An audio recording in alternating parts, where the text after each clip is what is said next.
Ladies and gentlemen, good morning. I am TanktheElder.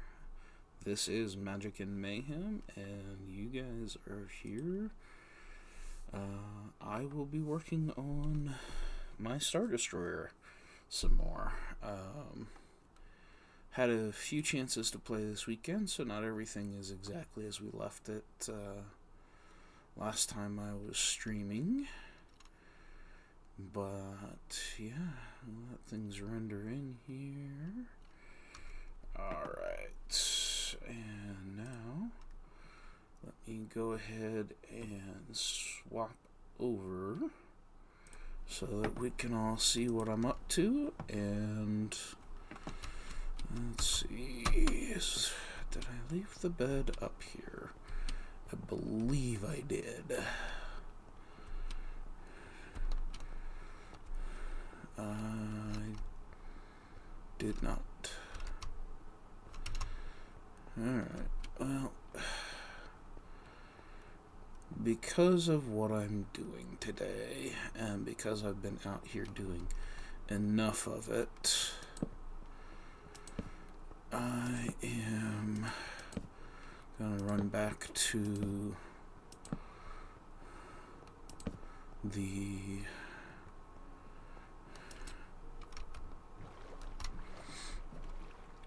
main level over here, and we're just gonna take a nap real quick.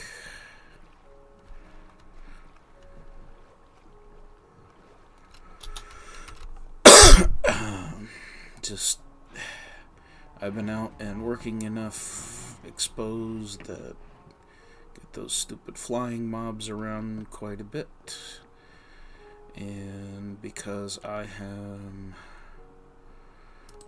working primarily to get the rest of the ribs in here,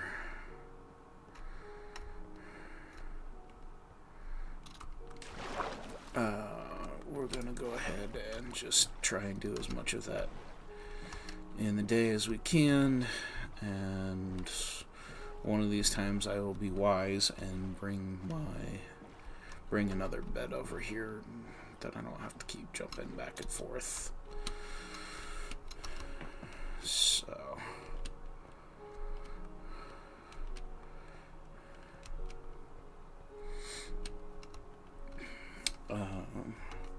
now, those of you who are paying attention as I ran up there, I've installed a good bit of smooth stone to be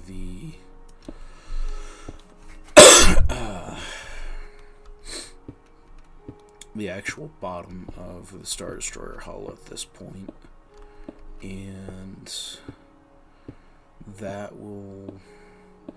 I will probably go back before I put another layer on top of it, and we will make that a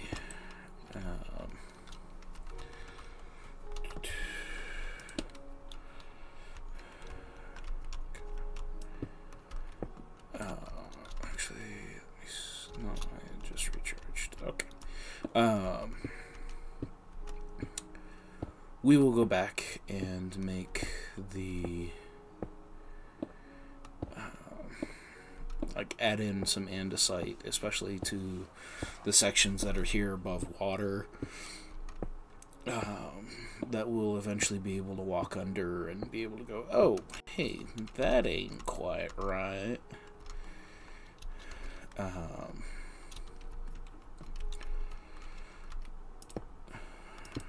Because it's one of the things that I picked up from watching Adam Savage's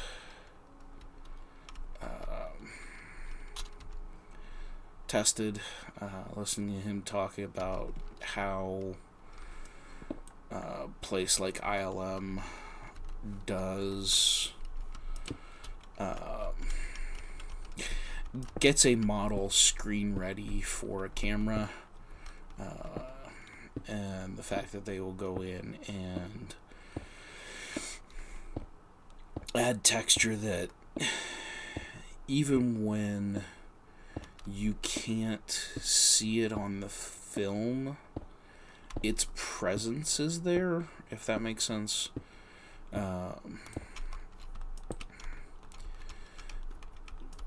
In other words, you have detail down to a very, very minute level, so that the way that your studio lights and all of that interact with the model, there's detail that the eye can go, okay, something is happening there, and it's not just a giant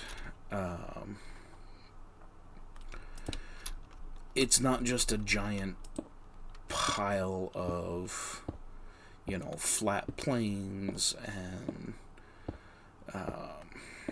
because even with some of the smoother, more refined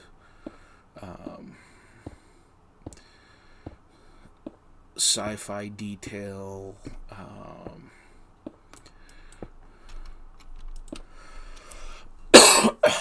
the folks that do,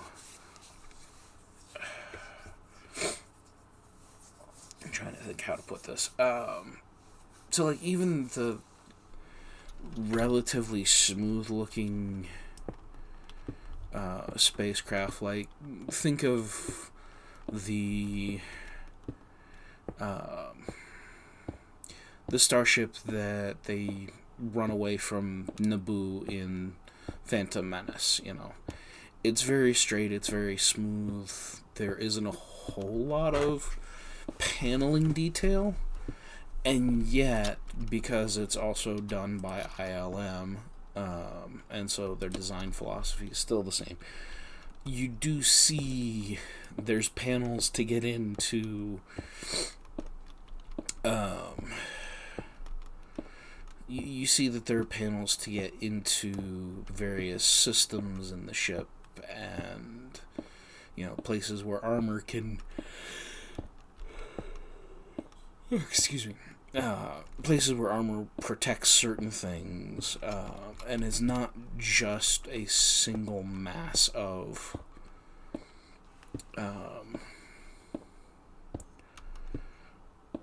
plain textured or frankly untextured space. There's something going on to give it some visual interest. And that's where, for me here on Minecraft, I'm trying to find the right balance between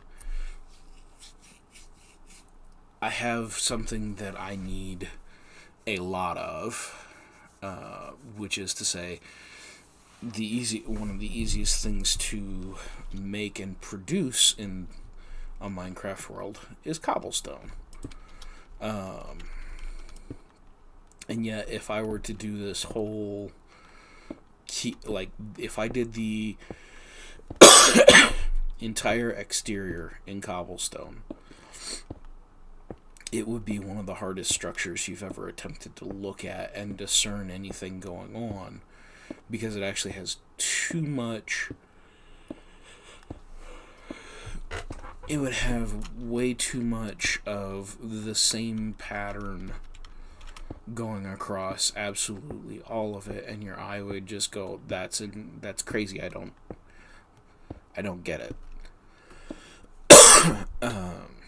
Because there'd be a lot less room for your space, or for your eye to rest, to actually go, oh, okay, this is a little different, this looks nice here, that kind of thing. And that's why, at this point, I'm going ahead and making this with multiple kinds of textures throughout it. So the ribs that I'm doing right now to help break up the space, those are going to stay cobblestone. And so we're kind of going to get this linear effect down the parts of the Star Destroyer that we can find, or that we can see, which I'm not worried about because there'll be plenty of other things going on, like places where I go ahead and figure out how I want to do, turbo laser emplacements and that kind of thing. Excuse me for just a moment. I'm going to mute because I'm a rather noisy nose blower.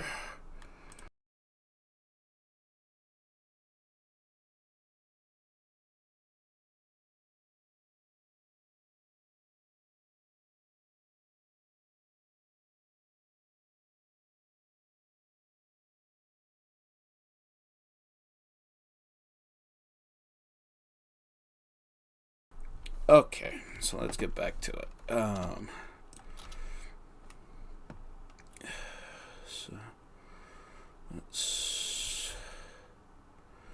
Okay, well then.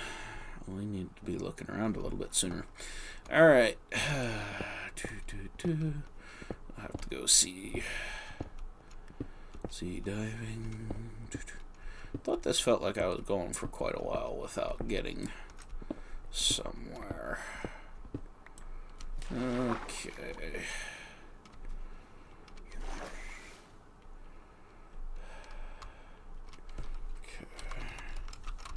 Oops.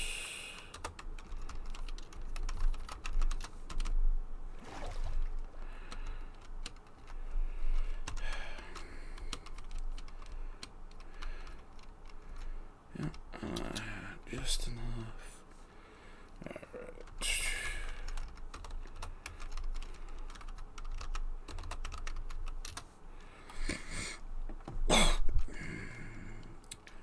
Alright, so let's knock all that off.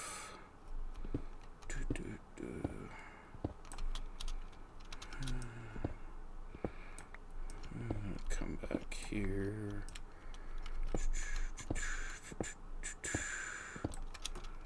Okay. So,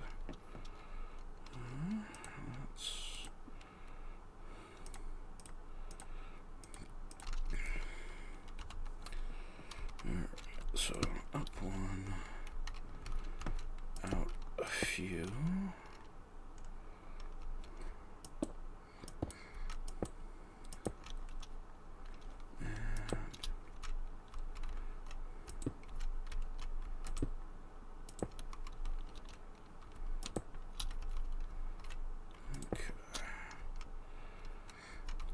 There we got that. Let's come down and pick up what we can.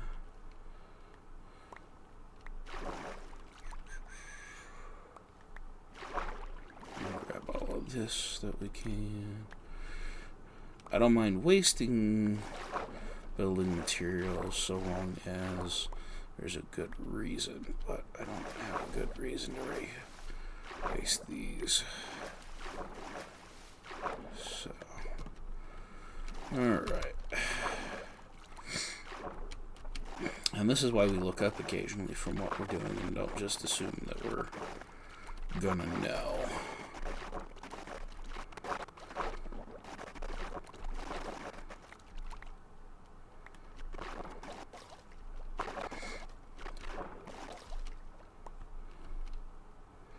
Yeah, you can kind of feel that this is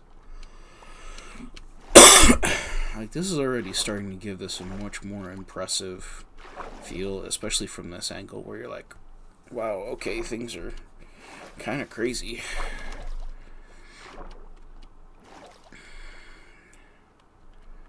So, and I will also go back and start increasing the height on the ones that I did to give myself an idea of about how big the lower level ought to be.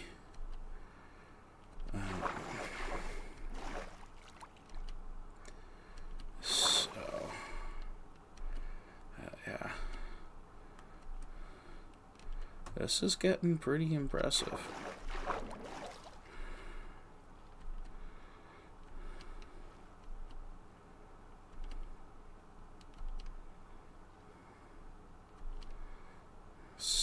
I love that I can sense that progress is actually happening now.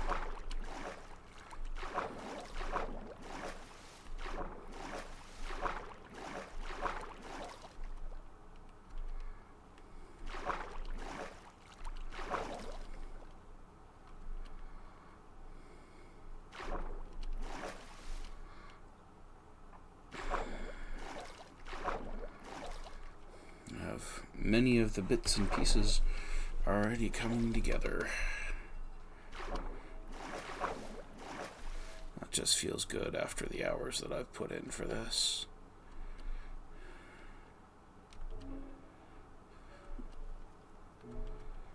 So, and I don't think for now I'm going to take all of the ribs all the way out, because it's something like 14 stacks to get through most of the longest parts. So it's a lot of ends up being a great deal of stone just to do one, as well as a good deal of time. So we'll see when that comes to be a concern, how I actually choose to go ahead and address it. Let's see, I think on the stream last time I finished putting the excuse me, the clear stone, or the stone into the back section. So, alright, you know, I haven't done this for a while, and I have been going through stick. So let's harvest.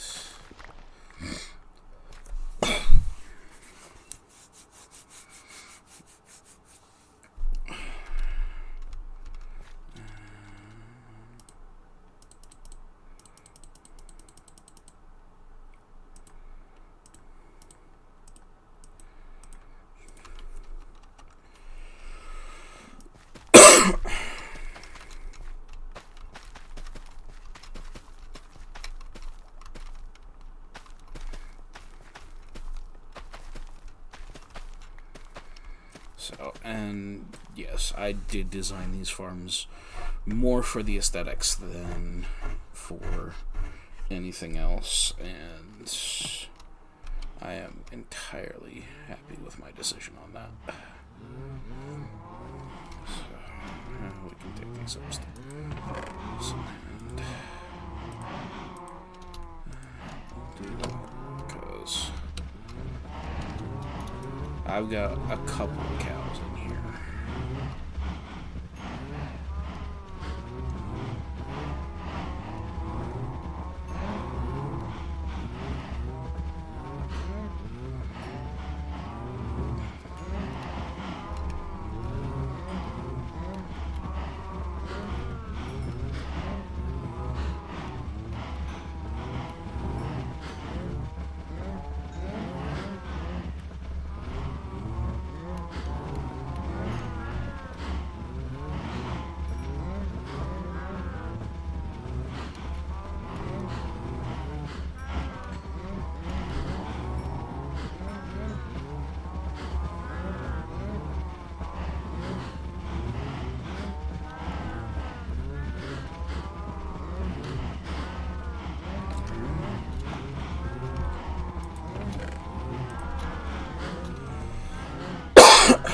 So, but yeah, as we can see, I do not need to worry about seeds anytime soon. Aha, I got a second mangrove to grow.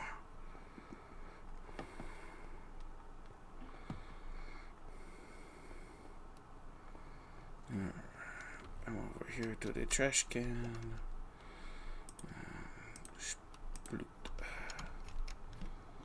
Alright, let's take a nappy nap.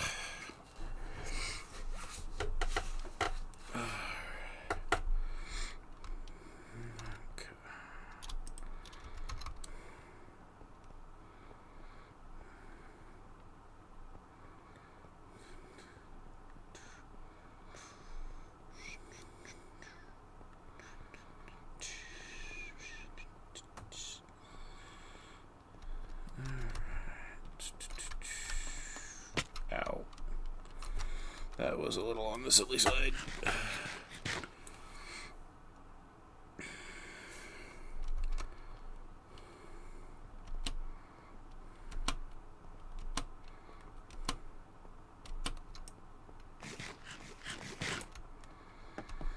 Okay.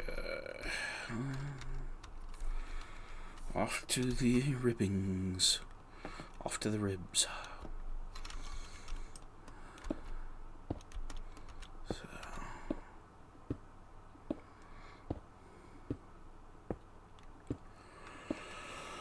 I think after 4 stacks I need to look around and see how close I am.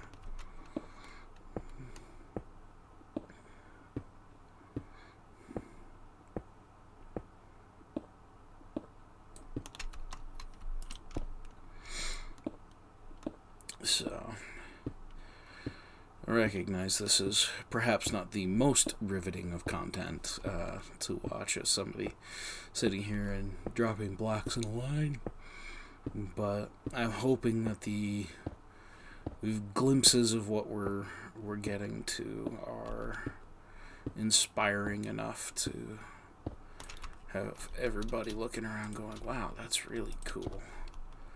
It's going to look really nice once that gets somewhere. So, and I'm already seeing things where I'm going, okay, I need to get in and get things spawn-proofed here before too long, because with what I'm building with, creeper griefing isn't... excuse me. It's not the worst problem because it only blows up a few of them, but you add that up over time and that ends up being a lot of things that end up needing to be replaced, and I just would rather not, you know. So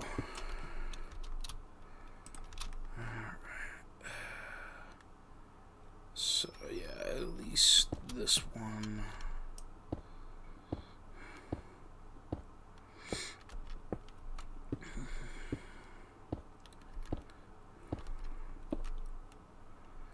And then we'll start having to pay attention how close we are getting to the outline.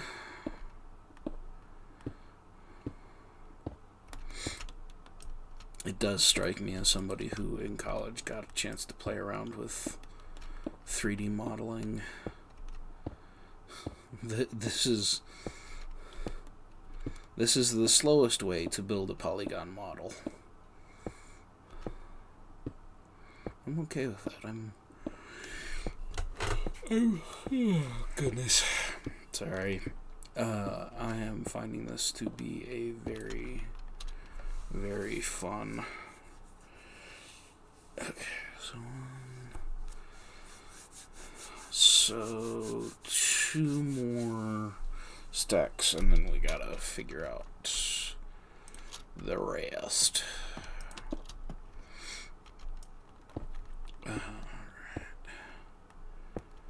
That way I don't have to. That way I don't spend too much time going, okay, laying the blocks. Oh crap! Oh, excuse me. I'm way past where I needed to be.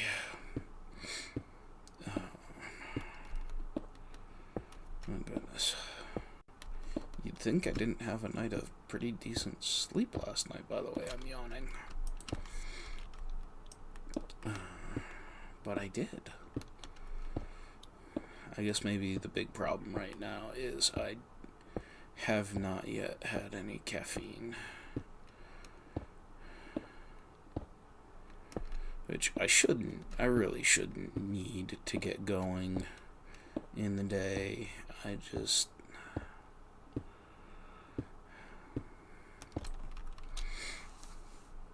Okay.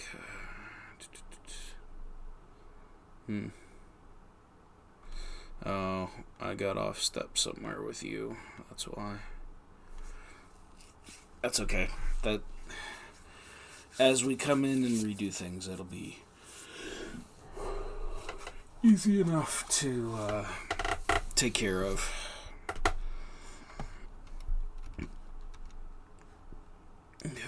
So yeah, another full stack for sure.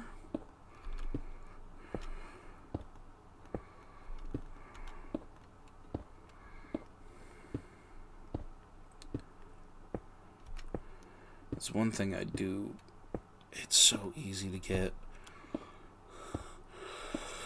oh goodness, off count on some of these.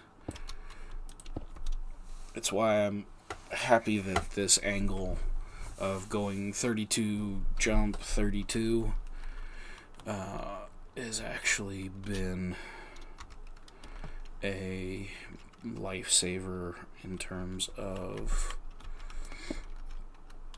keeping it easy enough for the longer stretches. It's just grab a stack, put half of it down, jump up, put another stack down, or put the other half down, grab a new stack, repeat.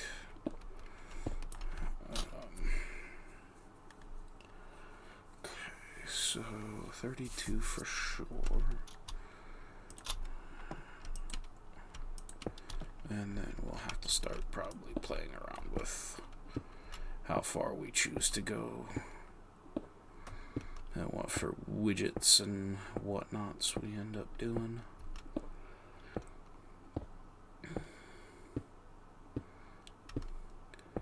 Now the really fun part is I'm going to have to come back and sort out because again, taking from the design philosophy that went into how they made Star Wars ships, even your straight lines, like the outer edge of a Star Destroyer, has to have places where you have non-linear meetings. Okay, so we're going to need to come up 3 levels by there. So let's do 16. Let's get down to 16.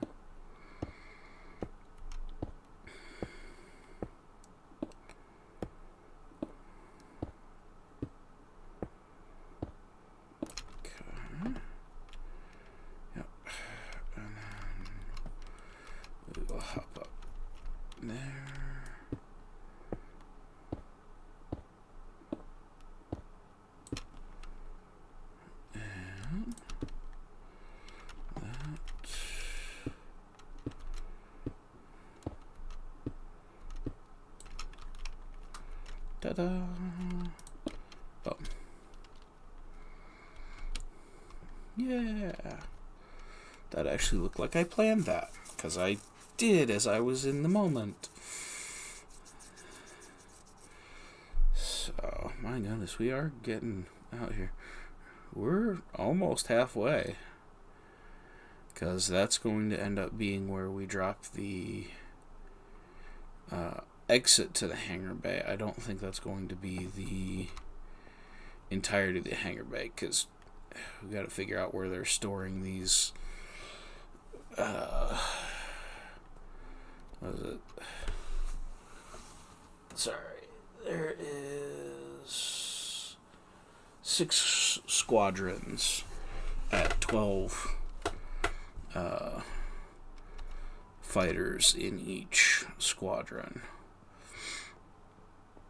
of TIE fighters, and then a bunch of shuttles and a bunch of landing craft and all that kind of good fun stuff.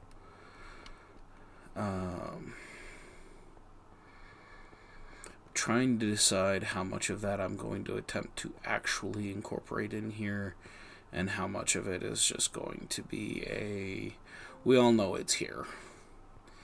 Where it actually is in this, giant build, I don't know yet. So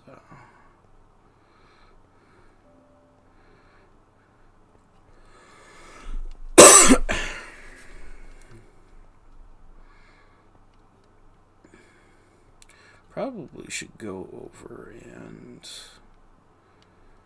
see how much iron we've collected off of the Iron Golem farm. I left the boat over, because I am silly boy.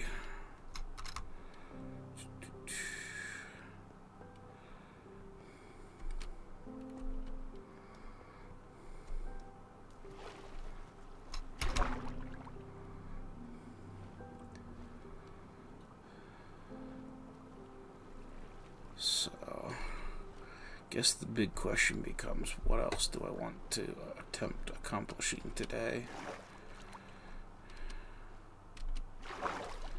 And I'm afraid I did not start today with much of a plan beyond I knew I had an inventory full of stone that was intended for putting the ribs together.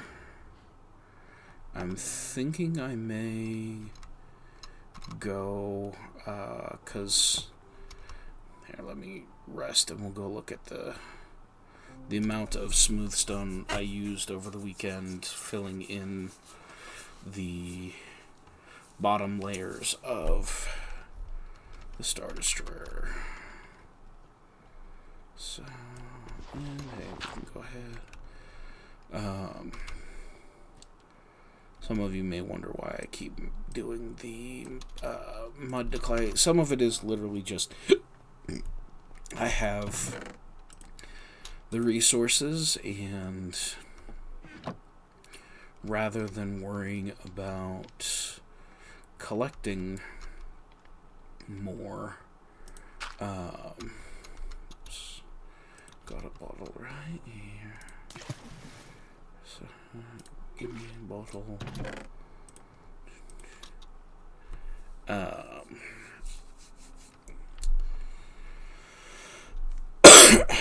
Rather than attempting to just collect silly things,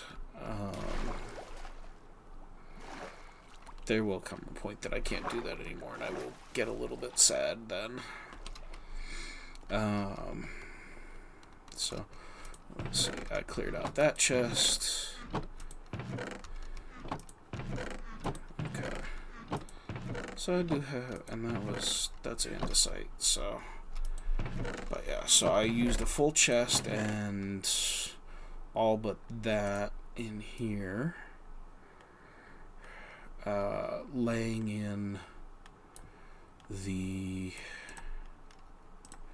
I'm gonna take one, and let's do that right, silly face.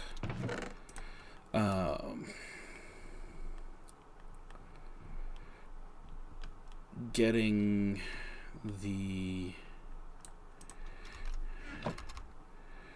so I finished a few layers of this. Now we can see I got to this bigger spot, and I'm starting to try and go through and break this up. I'm not so worried here underwater because a lot of this is right at that level, so it's not like you can swim underneath it and see what's going on anyway.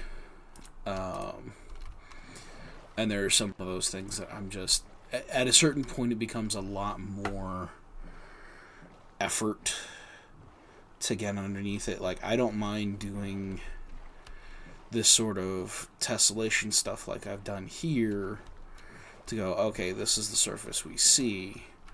I'm really not super worried about the stuff because I think that is just like, that's literally a block below where the keel is going in.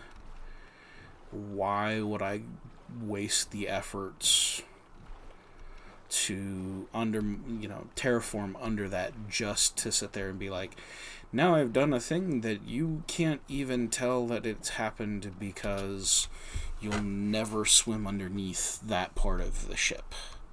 I don't see the effort in going quite that far. Again, this is part of the reason why I chose to build my Star Destroyer here in an ocean, so that there are more places that I can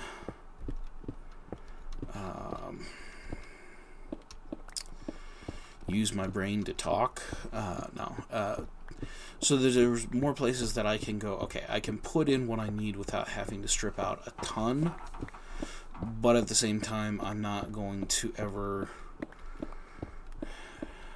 go underneath it. And so on the occasion that I reach a point where I have a way for y'all to download the map, if you want to go in and re-edit everything underneath there so that it looks extra pretty, and that when it is in your hands, absolutely go crazy. And that kind of completionist is, I just know that I have put together so many I have so many stones to place on this thing just to encapsulate the whole ship in a layer of outer skin that I really don't. I don't see the point and purpose in adding yet another place where I'm going, okay, well, we're going to strip all of this away.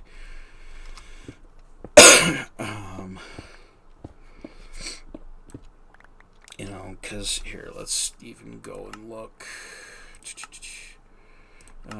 I've mined almost 100,000 stone blocks now.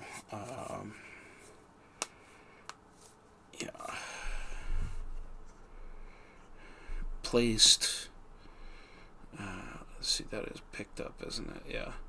I've used almost just over 43,000 cobblestone. There's a lot of things going on here. I've used 94,000 or 9.4 thousand stone blocks already.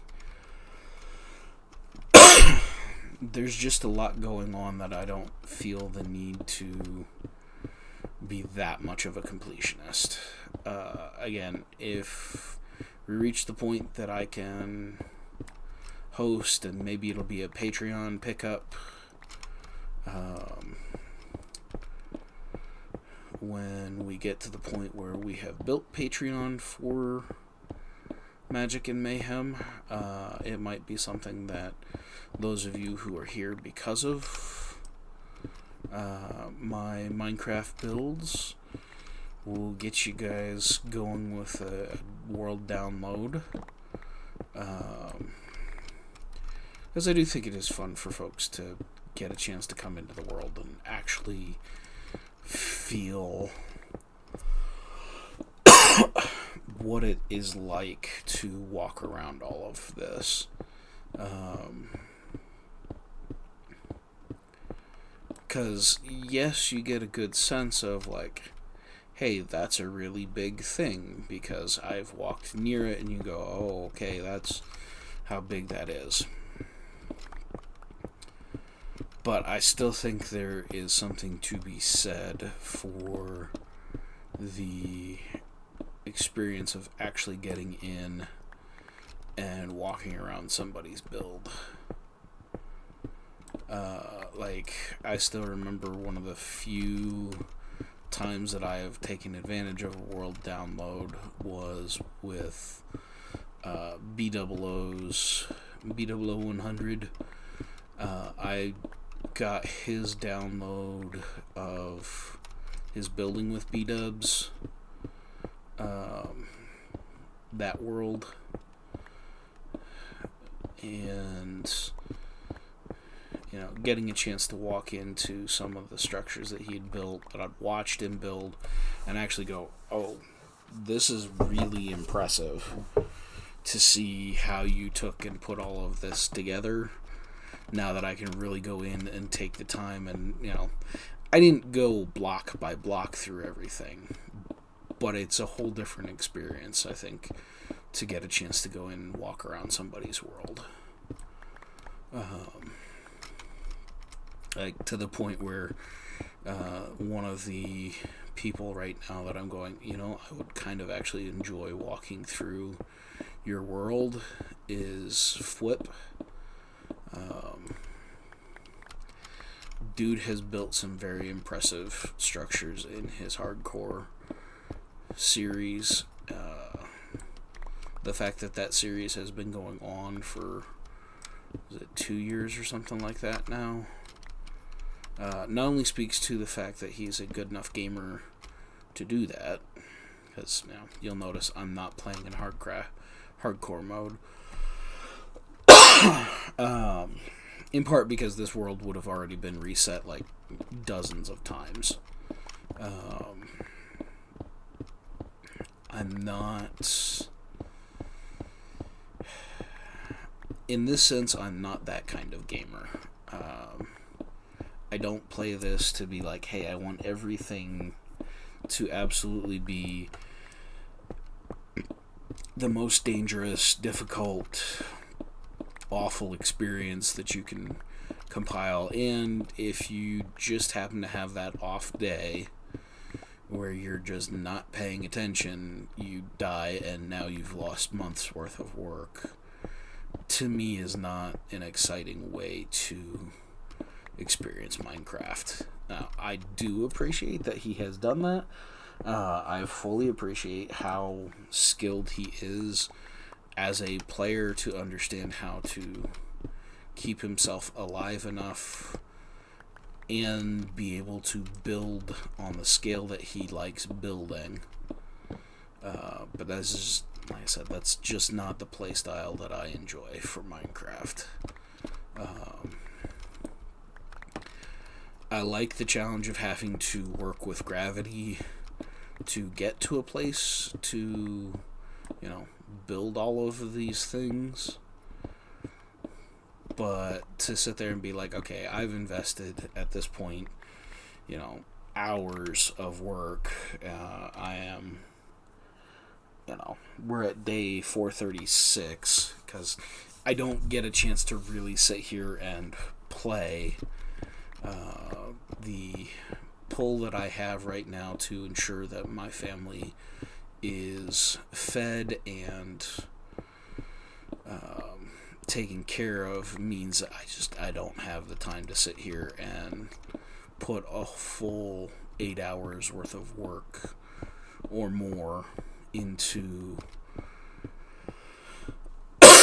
playing the game, much less, doing it for the contents. It's just how it is. And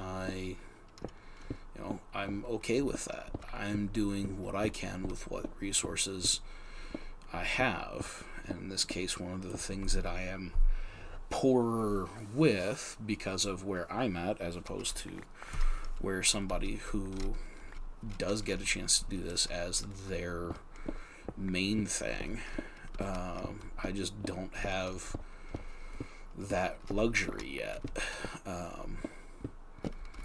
If we can get enough content going and people show up to watch what we're doing, my wife and I would love to work as content creators for our income, because it would free us up to live our lives a lot more the way that we really want to.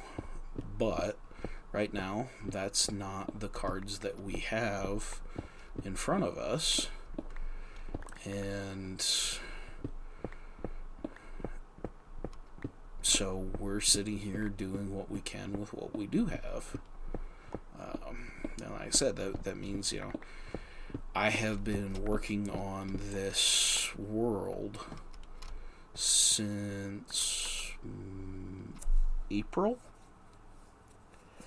I think. think that's when I got started on this. I'd have to go back and on my Twitch account and see where things were when I started broadcasting there. But yeah, I don't have the time to invest the way somebody who has made this enough of a career already that, they've got sponsorship. They've got enough of people coming through and being like, we're going to throw money at you because we love watching your content. Whether that's payments through Patreon, payments through subscriptions to the channel, whatever the case may be, that they're stringing together income. It's just not where I'm at. I don't have a 10-year backlog of videos of me working on things. I'm still in the beginner stages where my setup is not exactly impressive. And that's okay. The biggest point is to get started. Because the other thing that I'm getting to practice here is being comfortable talking to a microphone in an empty room, hoping that an audience will arrive that is excited by the notion of doing something like Star Wars in survival Minecraft. I think there will be an audience for it. I also know I'm not only doing Star Wars because as much as I love the universe, and as much as it had a very large impact on my desire to go to school and become an artist, it's also something that it's not the only thing that motivates me. And in fact, I forgot about that. Well, let's go take care of it then. Silly tank.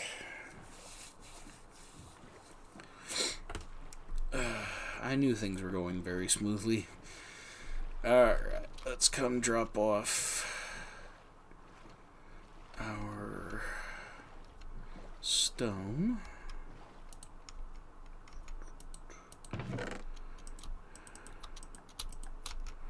Okay. Oops. And, grab all those. So I don't really need that, but let's... Okay. It's done. Alright, I forgot that I needed to clean that chest out. Silly tank.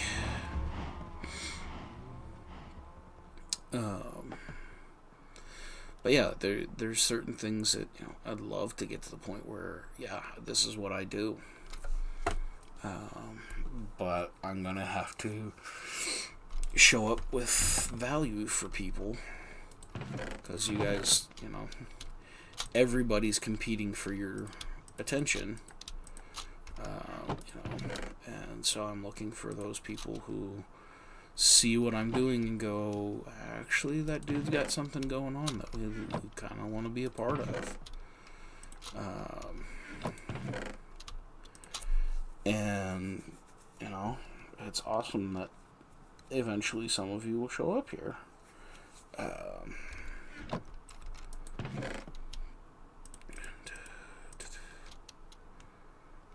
Whoops.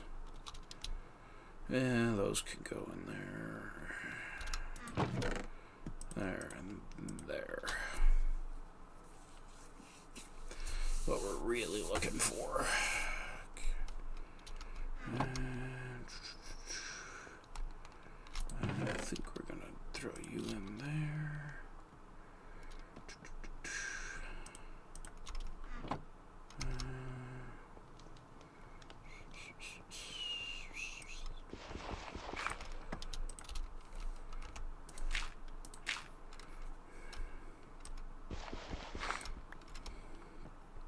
do appreciate that they now have some of these functional blocks, like the dripstone, where it's, hey, bring your stuff here and it will eventually do things, instead of just, here's how your blocks go and that's it. And yes, I'm not super worried about throwing that away because I've already gridded enough other terraforming that if I run out of dirt, I have completely changed the plans that I have now. If I start making things like more,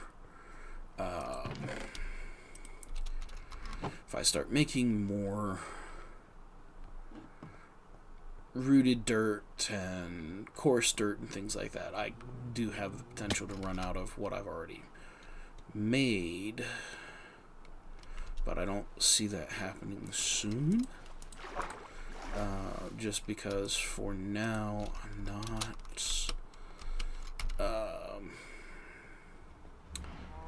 I'm not focusing on building land infrastructure. I'm not trying to build paths between places right now, and so yeah, I'm much less concerned about it than I might be at other times.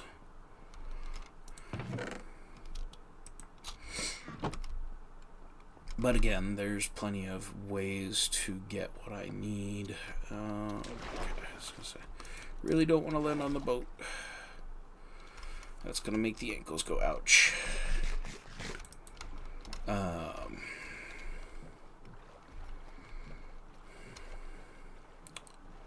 But yeah, I'll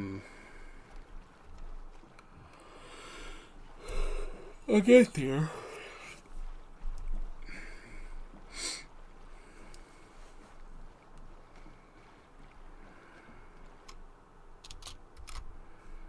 So,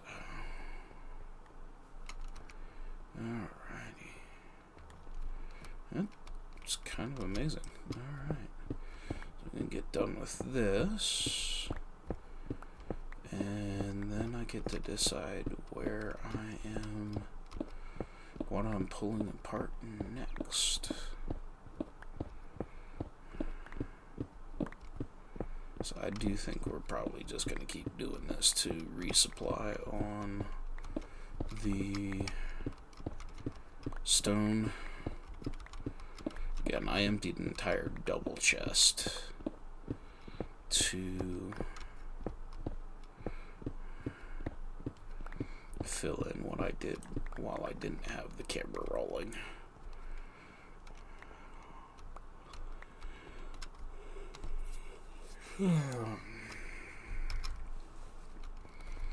Should we do... Let's come over here and do a smaller...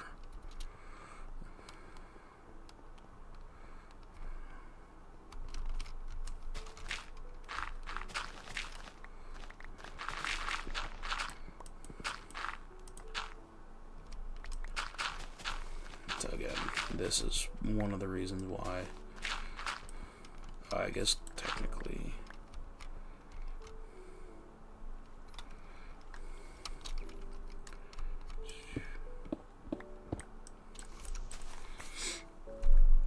this is a tiny little grid here to go ahead and strip down.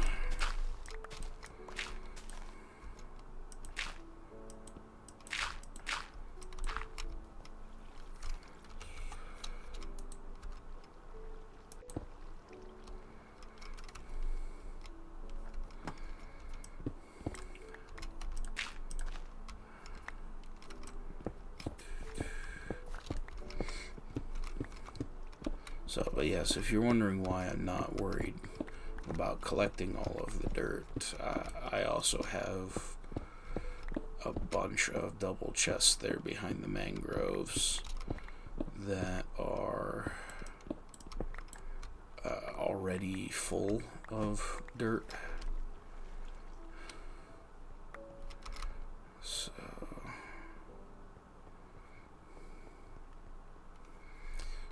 all 4 of those are full. As you can see, that's getting full, but then I have all that set up and waiting right there for more dirt.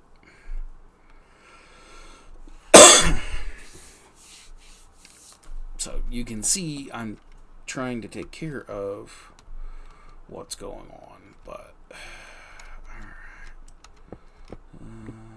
let's go ahead.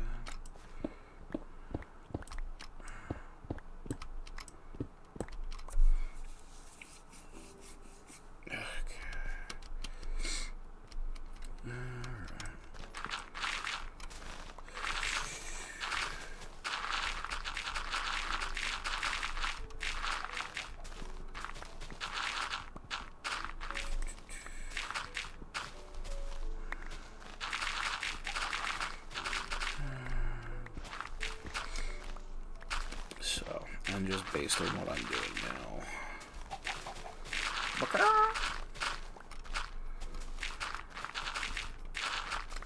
we will find even more dirt to go filling those in. I do have that.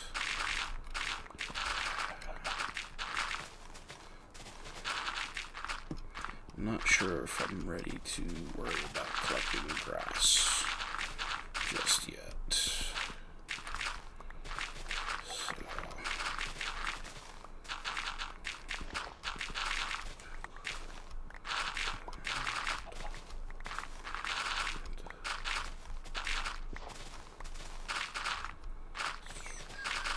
Alright, this is one of the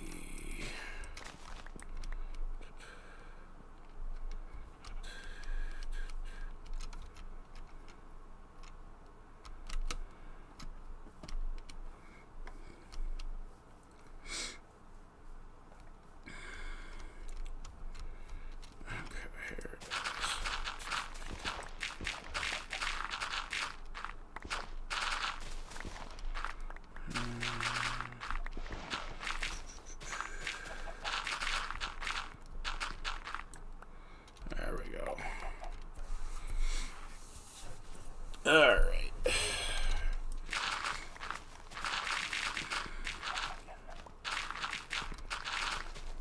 I do find that amusing when there was in this case, a birch tree right next to that oak tree, and the leaves from the birch tree are still alive because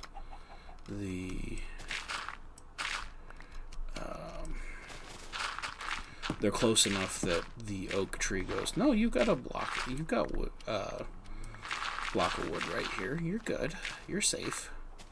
And so they don't despawn, and now you have this weird patch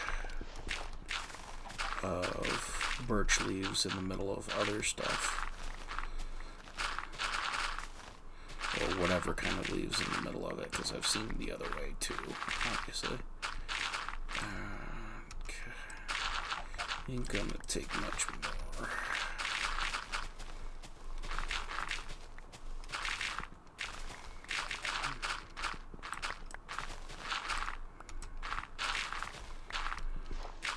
Again, I'm not intentionally trying to waste the dirt, by letting it all despawn or anything like that.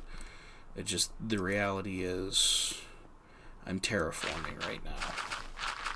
And so, I'm not going to be losing. I'm not going to come up short anytime soon. So.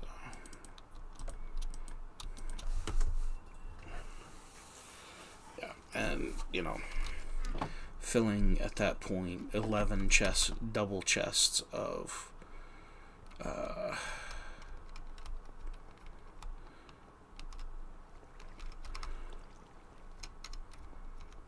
okay, wait a minute. Making sure I'm working on the right area. Even though the way I was looking at it, this is the left.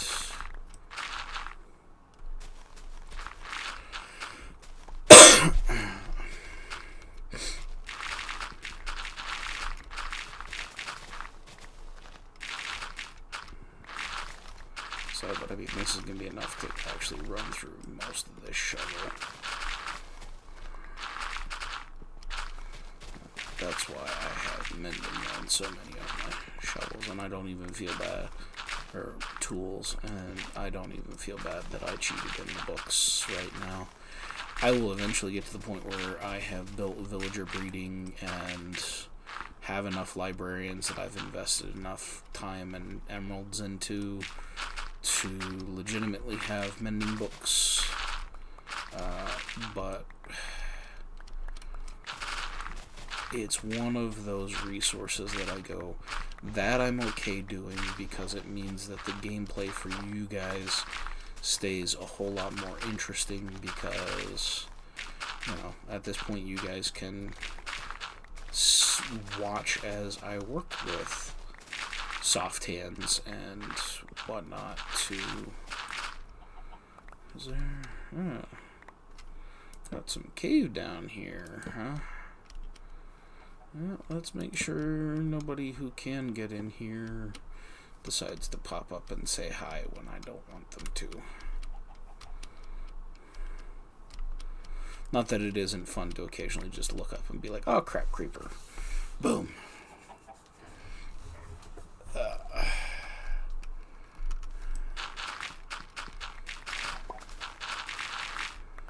So we'll see how much of that we end up tearing out as we go through the dirt layers,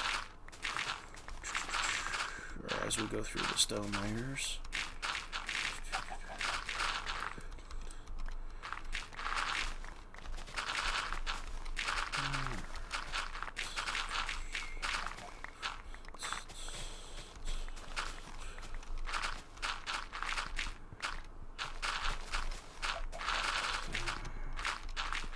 These are good times.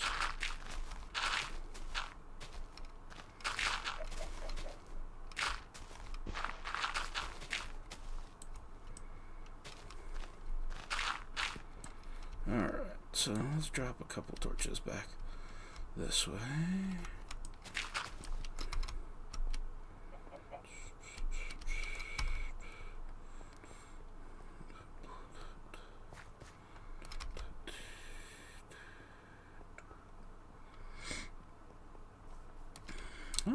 We've got some vinage going. I probably should invest in some shears to take advantage of those. I'm not sure exactly where I want them just yet, but, you know, if your game's giving it to you, you might as well consider it a resource and do your best to retain what you can. Okay, let's move you.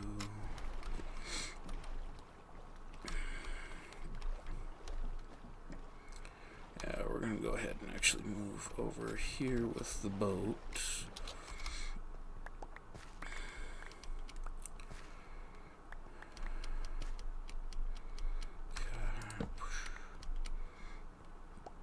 That's going to disappear almost immediately, but you know, it's okay.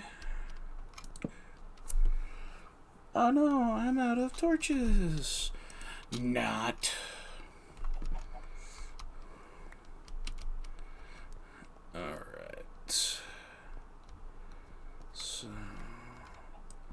this will be 3.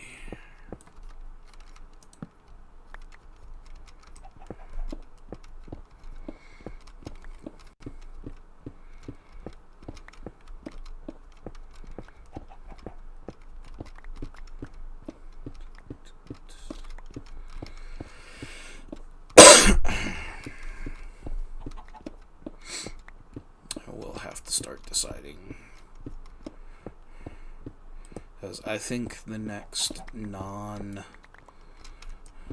Destroyer build that happens here is going to be figuring out some of the dock facilities and like things really close to that. So like your dock workers aren't going to want to have to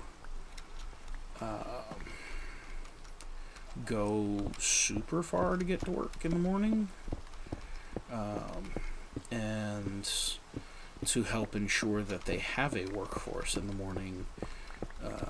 The companies that would be hiring are going to be like, oh, hey, we'll invest in building infrastructure close to work for you so that you're there and helping us move all the cargoes we need you to move for us as soon as possible. But obviously, for all of that, because, you know, giant corporations are usually at least semi-intelligent about how they spend their money. They're not going to build, you know, billion-dollar or billion-credit mansions for dock workers. It's going to be this is a roof over your head, a bed to sleep in, and, you know, enough space for you to bring your family with you. You know, or if you don't have family, to just be there and get your whores over, or whoever you intend to spend time with when you're not doing your job and working for us. So.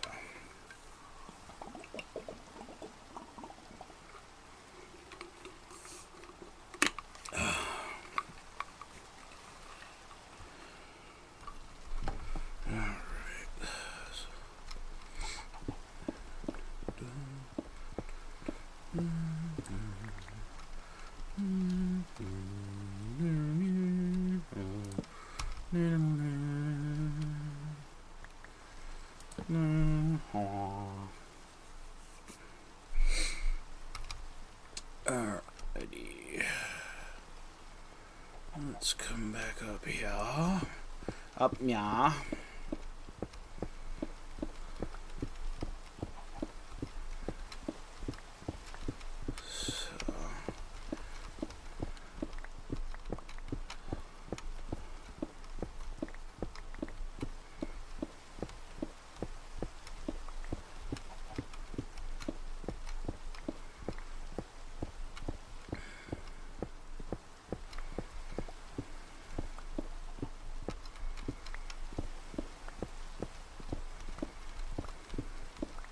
Another happy landing.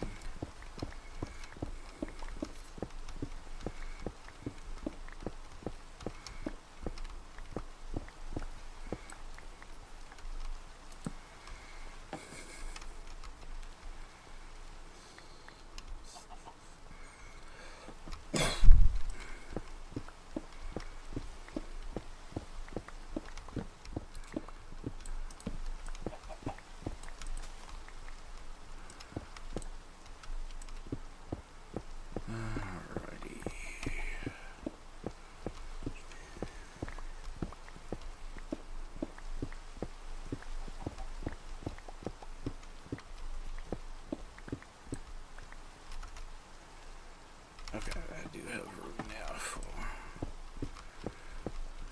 dirt coal.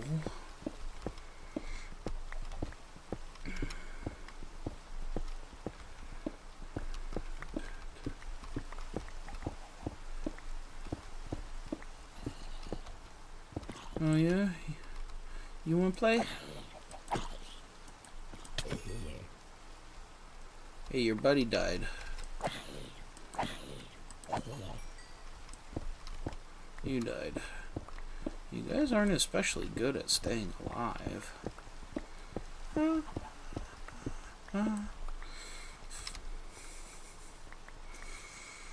I'm a dork. I'm a dork, I'm a dork, I'm a dork. Hey, I'm a dork. Let's run over to inventory real quick. Okay, that's the cobble, birch, oak. close.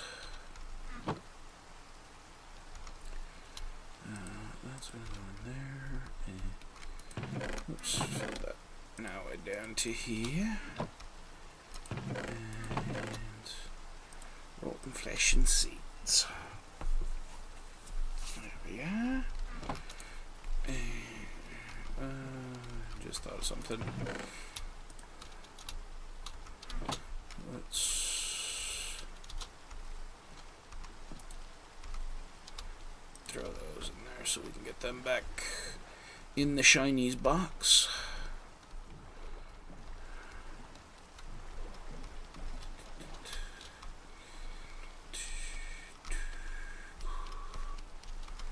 Okay, so from here we do this.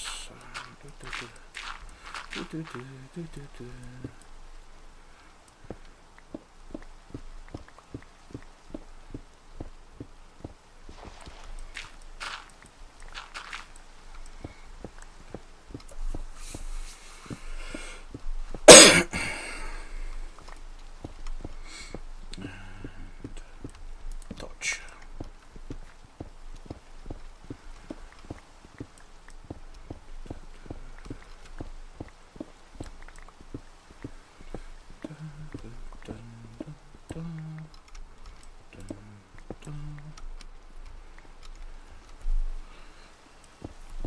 And this is why we love Silk Touch,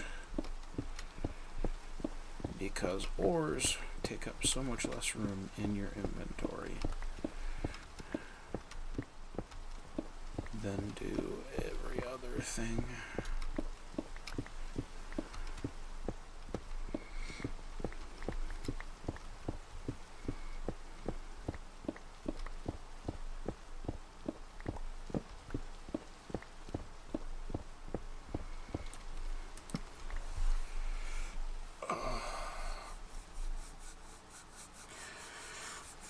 Oh, the back.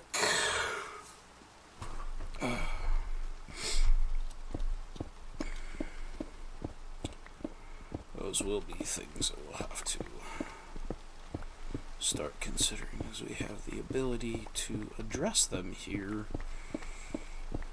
Is, getting ergonomic chairs for myself and for Laura. But for now, we're just gonna keep working. Dig, dig, dig, dig, dig, dig, dig, dig, dig, dig, dig, dig, dig, dig, dig, dig. So.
Itchy nose.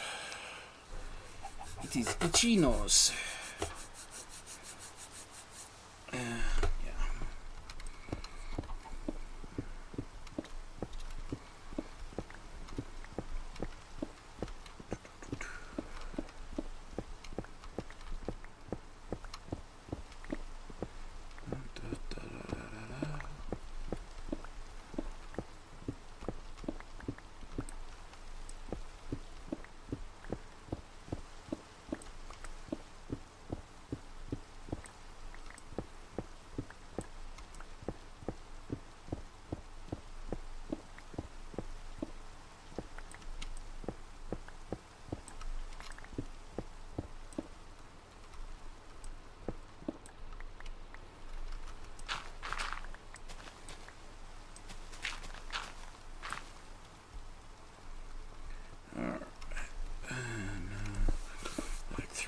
here.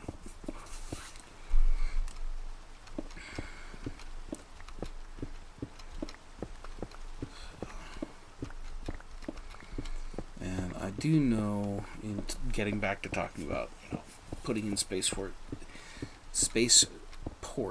facilities, one of the things that we'll likely do is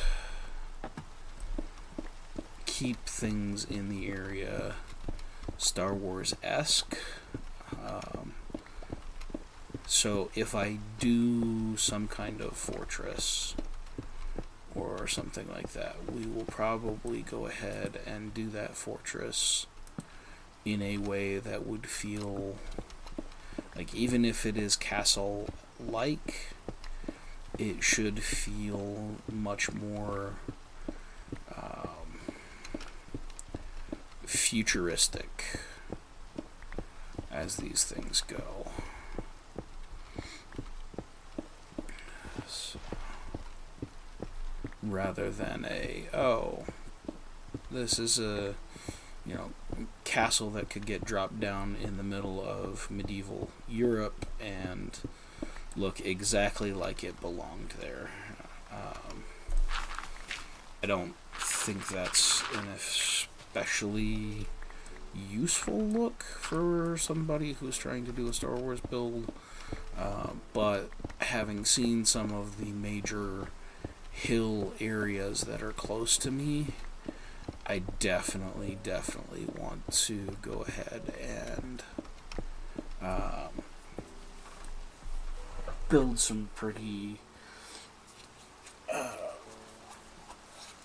medieval castle-y stuff, and all of that. And one of the things that I decided, because the intention with this world is to keep growing it, keep making it what it can be, based on what ideas I have for things.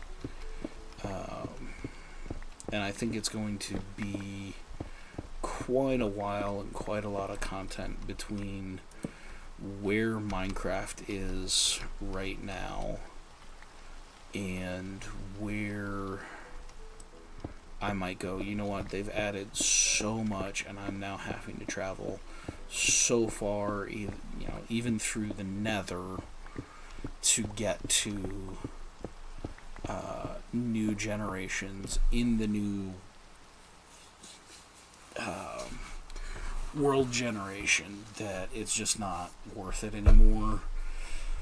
But I think at that point, that's most likely 5+ years from now. Okay.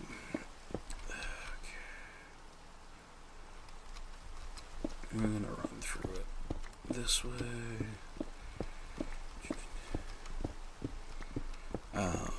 So yeah, I'm not super worried about that kind of thing, and nor am I worried about restarting just to restart. I built this big ass. I built that, and I'm gonna build more of it before we're all said and done. And I'm not in any hurry to get out of this world. For all that, a few more thousand blocks out, I appear to be entirely surrounded by forest and snow biome. So far, the only warm climate biome that I have seen in this world yet has been the jungle that is right by spawn. And that's it.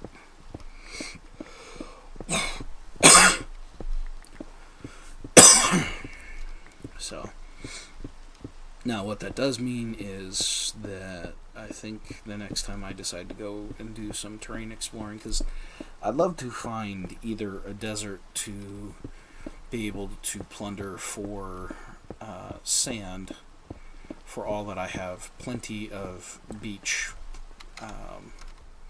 to work with throughout this world that I've found. I'd like to have a desert so that I can go, okay, we can really come in, terraform it for the sand, for the glass, all that.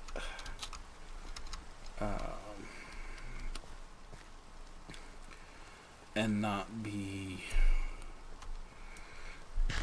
over concerned about where we're getting all of that from. Like I said, I've seen a lot of beaches in my go around, and some kind of extensive ones, in terms of the amount of sand that they've got on them. But I am still trying to find, partly because I want to find a desert temple. I have a lot of fun digging through those. I'd like to find Mesa because I think terracotta for certain builds will end up being a very vital resource. And while yes, I can sit here now, I can now go through, make mud, dry it out to get blocks of clay, use that clay to make the terracotta. If you don't have to use limited resources, which charcoal is not, because obviously you just plant more trees,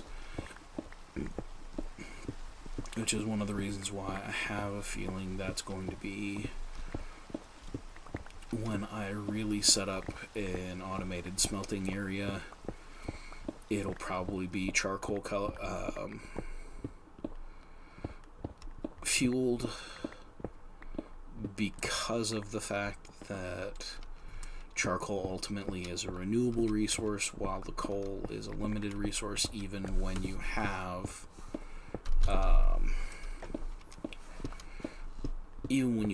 Fortune 3, there's still only so many coal blocks that spawned into the game. Now, you can do a really good job of collecting, hundreds of coal ore.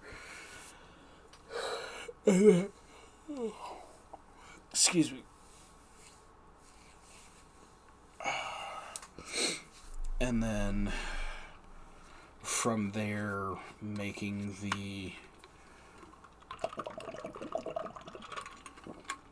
them with fortune to get as many pieces of coal as you can actually generate off of the coal ore. And you can reach that point where it's like, I don't actually have to go mining for coal anytime soon. But eventually, on the scale of a world that keeps growing, you will reach a point where you're like, wow, I'm having to spend so much time looking for and mining coal to keep up with all of my smelting projects that it's not efficient. Where, if you got a halfway decent tree farm, you can make infinite coal or charcoal without nearly the hassle that it takes to get the coal. Now, I do know, is it the wither skeletons, that if you make a good farm for that, they drop coal. So I know there are ways to get coal aside from just mining, but a lot of that, you're now getting into various forms of farm creation, and while I'm using some of that, I don't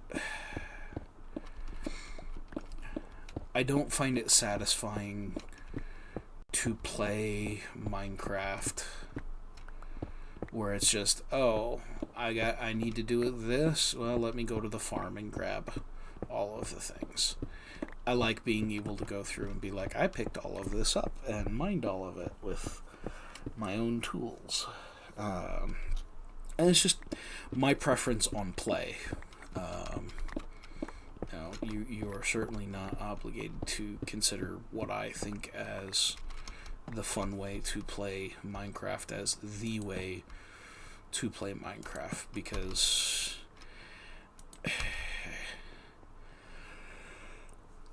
if the past 15 years of this game have taught us anything, is that nobody has a lock on how to play this game. Yes, you've got your people like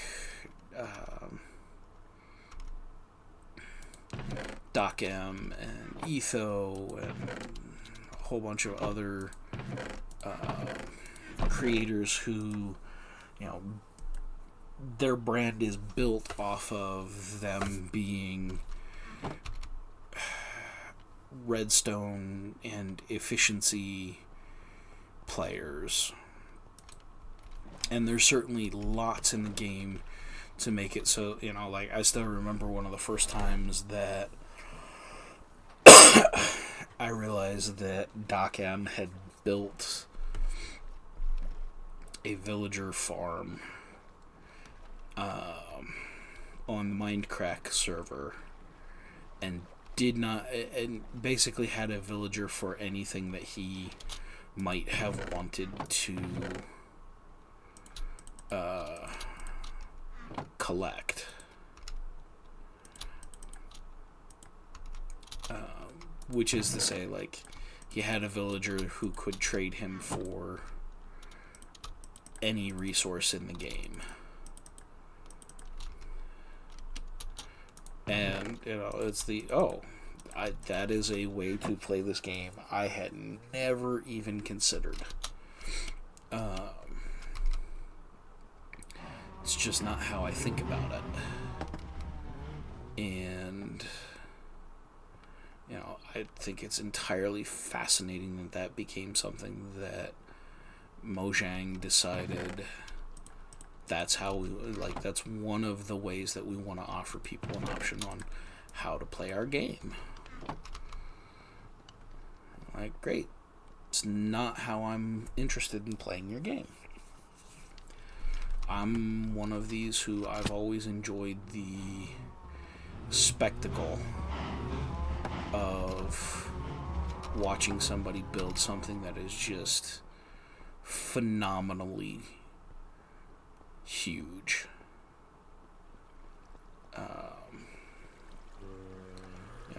One of the first people that I spent time watching was Zisto, and that was some of his early Minecraft days where he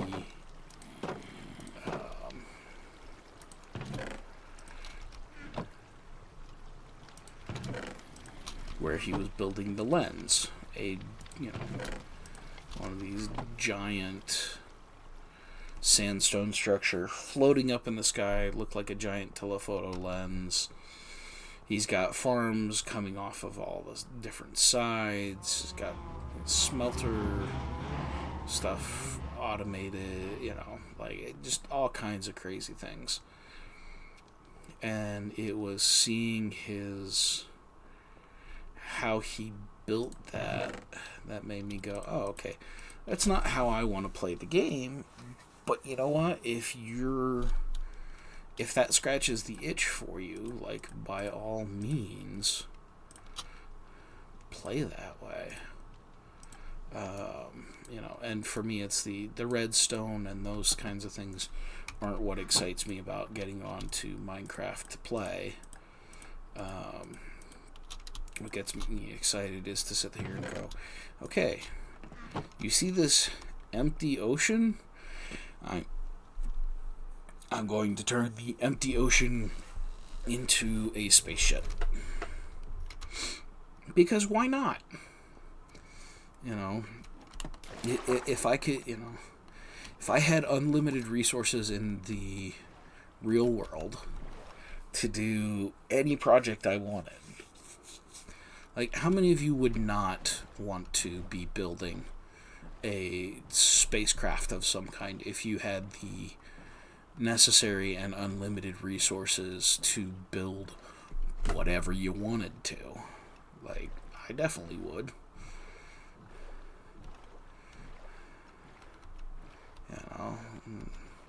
It becomes that old crooner song for me.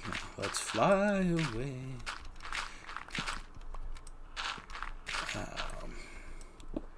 Because I'm ridiculous like that, but that's okay. Come fly with me.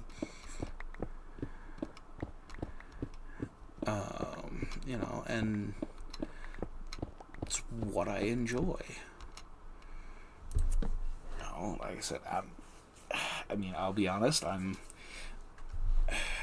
a nerd who can appreciate good sci-fi, but I am not a sci-fi nerd. And I know there have been a number of people who've asked me over the years, like, well, what's the difference? And science fiction is looking at human progress and going, it's going to continue along some line. And we think with technological advances, it's probably going to expand in this way. And how does humanity hold on to humanity when that is the case? It's almost like the fundamental question of sci-fi is, how do humans human in ways and places and means that being humans actually a detriment to survival? And does it matter that it might be a detriment to survival to continue to be human? Like, I have a collection of sci-fi stories, and again, they kind of run the gamut of, like, from your super hardcore, the realities of space travel are type books, to the lighter, like, okay, we can see technology developing, and that technology seems capable of doing certain things.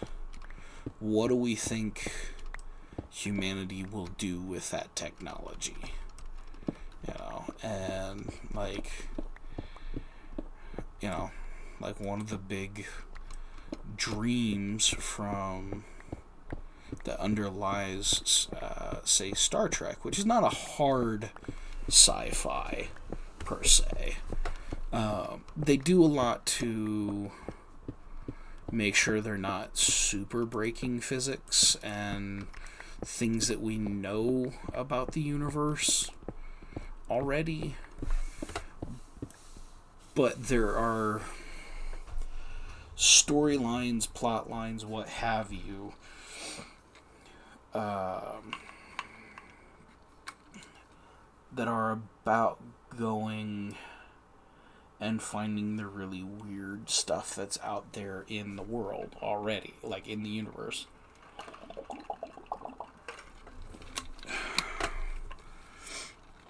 One of the assumptions that Star Trek makes in its lore is if we find the right technology, we will have the capacity to truly, once and for all, eliminate hunger and money from the concerns for your average everyday human being. And when we do so, we will reach utopia. We will reach a place in the world in which, because all of your needs are provided for, there's no reason to do anything but work altruistically for the good of humanity. And while I have the exact same disagreement fundamentally with that I do with all utopianist ideals, because they don't account for the realities of human nature. It's okay, if that is true, it's fascinating to watch what happens in a Star Trek episode as they try to figure out how to be human among the stars. I mean, that's really what it comes down to.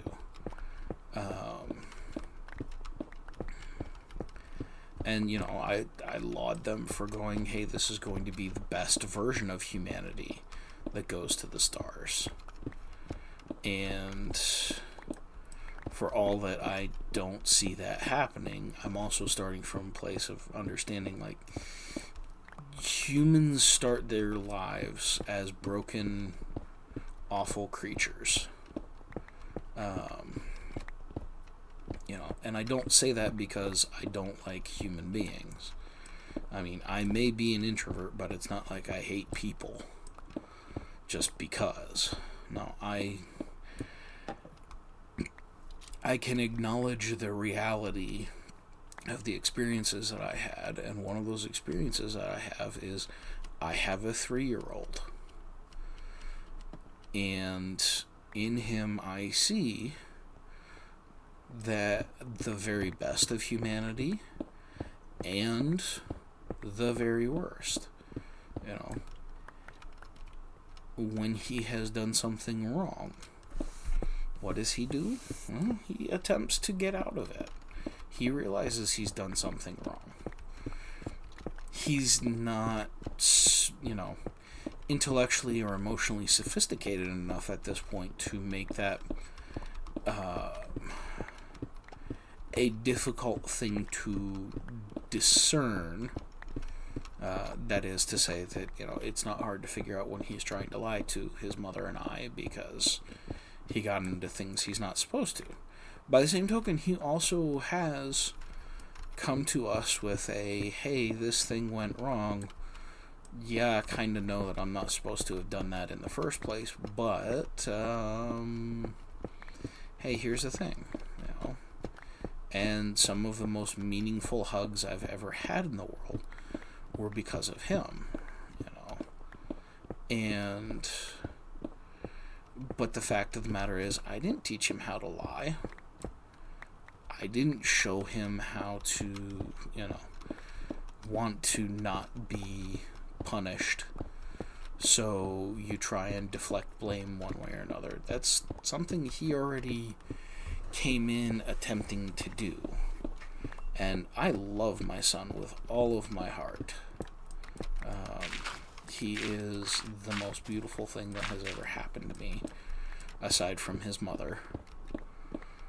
And I would not trade him for anything. But that doesn't mean that I can't see that there is, untrained by anybody, a part of him that is going to do things that we all know are wrong. And this is where my faith goes. This is the justification for it. And this is why I, as a father, have a responsibility to raise him to understand. Lying is not a good thing. It destroys some of the most beautiful things that humanity can do when we do work together, Lying destroys trust, and if I can't trust him with some certain things, then I'm not going to give him the chance to do those, because he's going, and again, it's not like I'm going, okay, you're 3 years old, you need to be responsible enough for me to trust you with a car already. No, not at all. I need to trust him to be responsible enough to pick up his clothes when his mother and I ask him to do so. I need him to be responsible enough to stop running away from us when we tell him he needs to come back. All these kinds of things that to him probably feel a little bit arbitrary in the moment, though Alora and I really do attempt to go, hey, first we need the behavior, which is, okay, we told you to stop running and you stopped running. Good. We need you to do that. And the reason we need you to do that is you can't see all of the things that could be a danger to yourself in this area.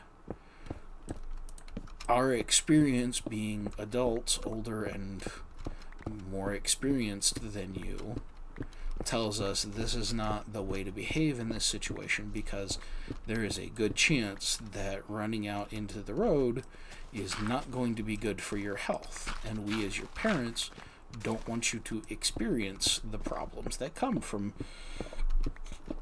not knowing that running out into the road means that you might end up getting hit by somebody who wasn't paying attention because they're one of the idiots that still think that they can text on the road, or whatever the case might be. Playing in the road is a very good way to end up with serious health consequences for not paying attention and not recognizing that you're in a dangerous place, and because you're in a dangerous place, you need to be aware of your surroundings at a significantly higher rate than you are when you're playing, say, in our yard.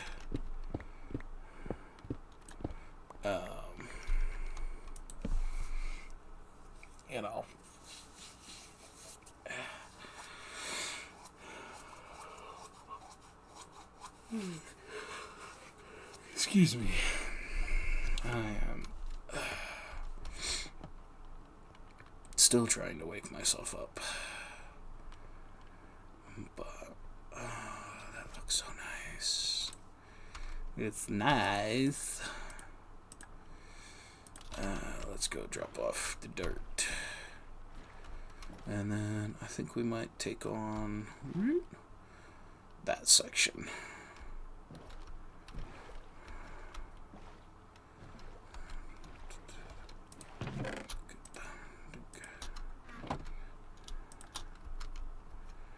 Alright.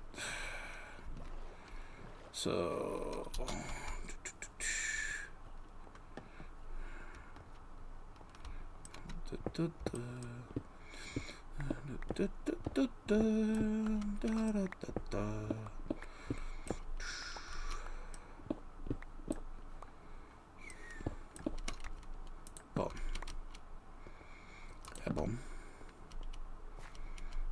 Boom.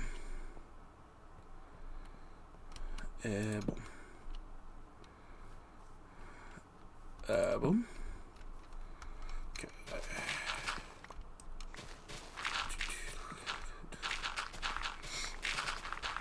Alright.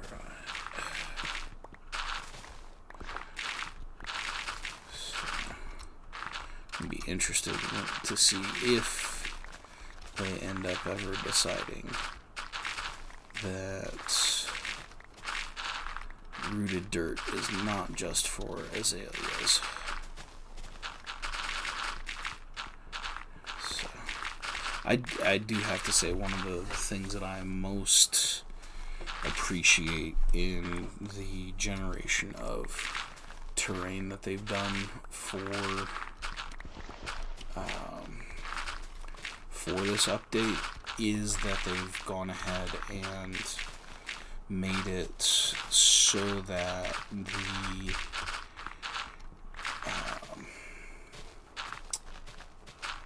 the forest will generate fallen logs.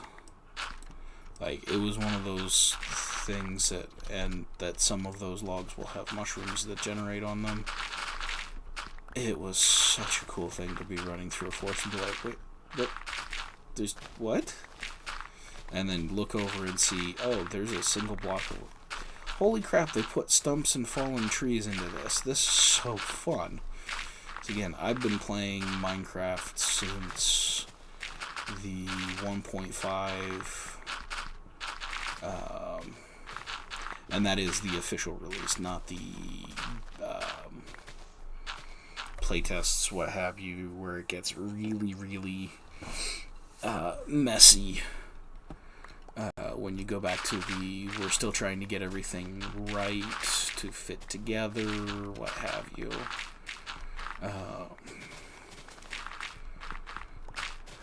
Playtest, what have you, or alpha, or whatever. But yeah, I've only ever played official releases of. I mean, I've done a few snapshot things too, but I generally don't. It's not, again, that comes down to personal preference. I don't really care to invest in snapshots, just because you end up, they find the bugs that they wrote in as they were writing new features, constantly updating that, knowing that playing in that snapshot might be the only way that you can, trick a particular system, like some of the farms and things like that are like hyper efficient because they forgot to put some kind of limiter into play for some of these things. It just, I don't like the instability of it. And, again, if that's a place you like to be with your world, have fun with it. Like, it's fun to see, hey, they just threw a whole bunch of new blocks into the game.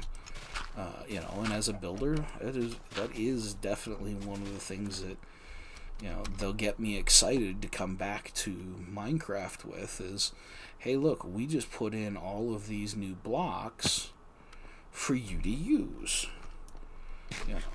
I'm still a little miffed that they haven't done more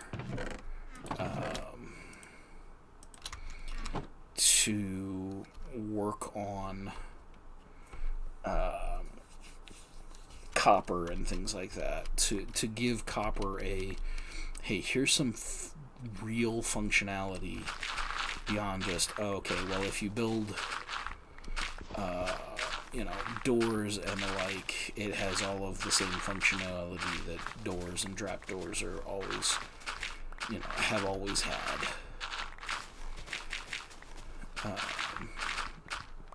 I do appreciate that they acknowledge, like, hey, copper that is exposed eventually tarnishes. And so, yeah, if you put copper into a build, we want you to take into account that it's going to oxidize. So if you just leave it like you're building, as though you're building a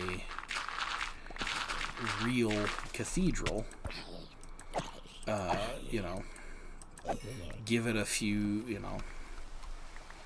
days out in the rain, and all of a sudden you have, teal copper domes on your new cathedral. I really enjoy that. It's one of the things that, like, in the very short time that I had to be in Italy and get a chance to explore around a bit when I went there back in college, like, seeing things that we don't have here in America, because so much of our architecture and what have you was the results of us finding ways and materials that are resistant to that.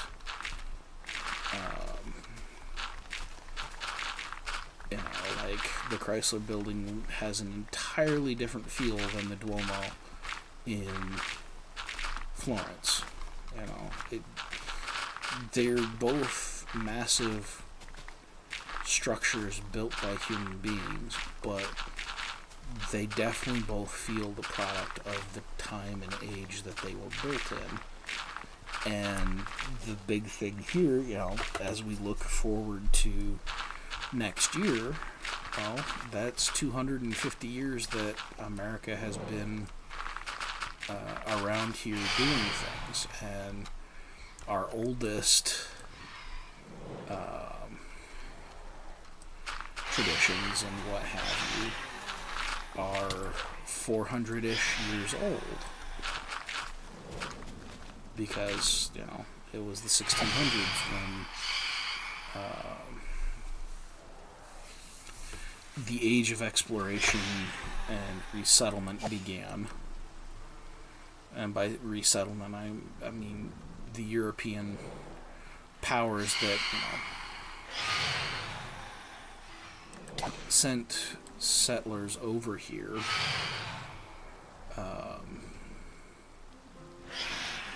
for the various reasons that they came, and of course, being America, and thinking of some of the colonies that we've had, you very much see the seeds of the American spirit in the places that came.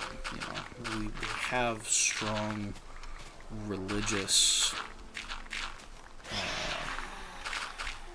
ties. It's one of the reasons why, even though the vast majority of Americans no longer spend a good deal of time going to church, involved in church, or having really much of anything at all to do with Christianity, like, if you look at our behavior, we're independent of essentially government coercion to do so, which is essentially taking your tax money to donate to other countries. Independent of that, Americans are the most generous country out there. We give more of our own personal resources when the world faces disasters than most other countries. And that's not a brag. That's the reality is, we will go to places like Haiti, Japan, all of these places that have had natural disasters. Like, yes, there's the official government aid paid for by our taxes that went to these places. But if you look at the amounts of money given in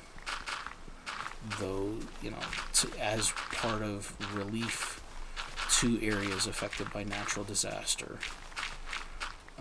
Americans are some of the most generous people on the planet. And I believe that is because we had, for a very long time, baked into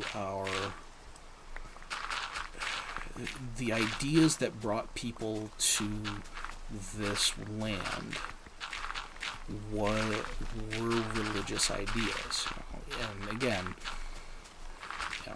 is it perfect? Of course not. There were humans involved. It's not perfect. It's one of the reasons why utopia will always fail, because humans are not perfect beings. We may at some point become perfected beings, and I believe at some point we will, but that is not here. That is not now. That's a future state for humanity, and it will have to come under the auspices of a being who is in fact perfect. And I have my theories about who that is, how that functions, what have you, but we don't need to get into huge religious discussions here and now. Just suffice it to say that I do believe that there will come a point where that is our existence, that is the existence we were intended to have, but by the same token, it doesn't take much to look around see what's going on around us and go, well, that's not here. Not right now, at any rate. Alright. Switch off that, I think. Yeah. Oh. We're gonna have to do that.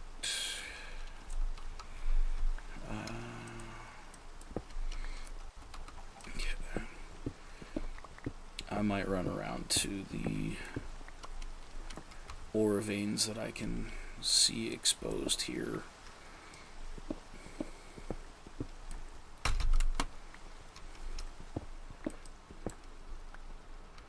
And pick up what I can.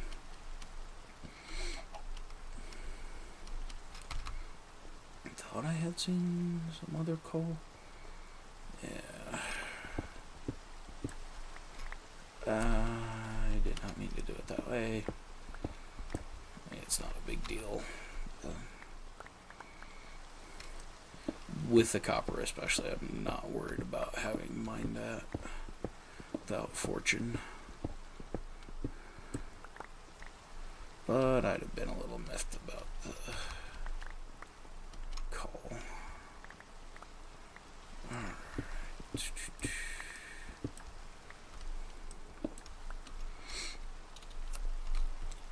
Alright, let's go. Oh wait, there's if I can see it and it's exposed at the moment, we'll pick it up and go from there. Alright, so let's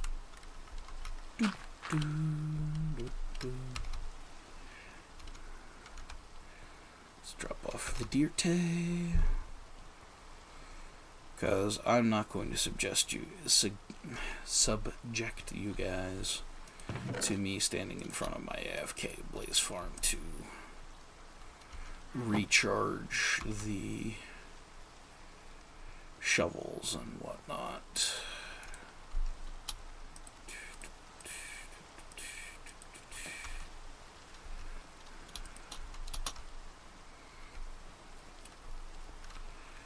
Actually, I want that as stone, so maybe I am going to do that to you guys.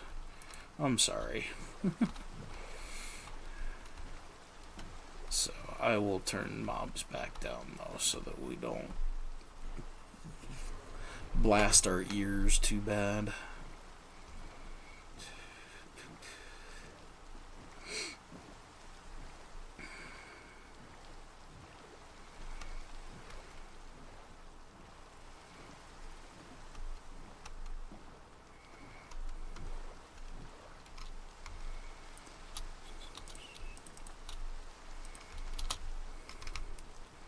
So we'll take all this back and then we'll run to the Nether to fix things up.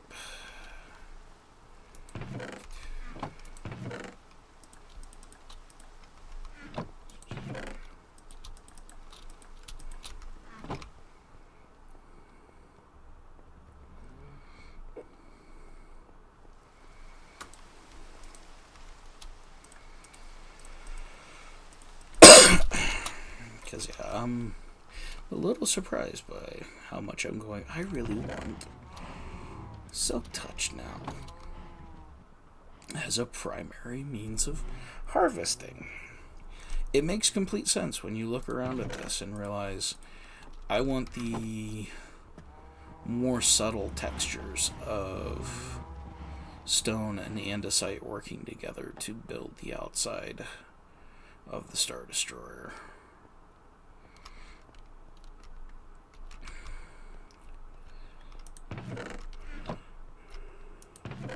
Oh my. Now here is a major question. Do I create another tool while I'm there and get the levels to enchant that? And if so, which tool?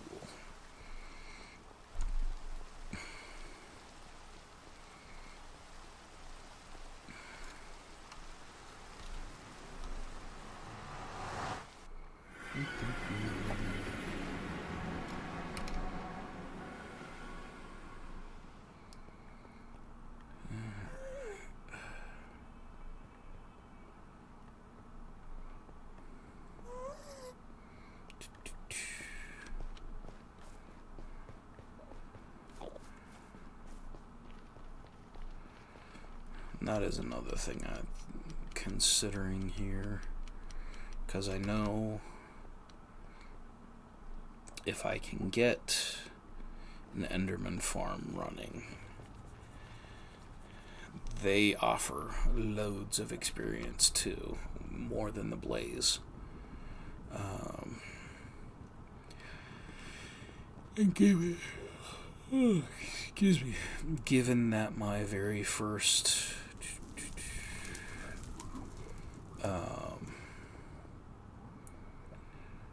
this is gonna be fun. Ow. Just don't want to fall there.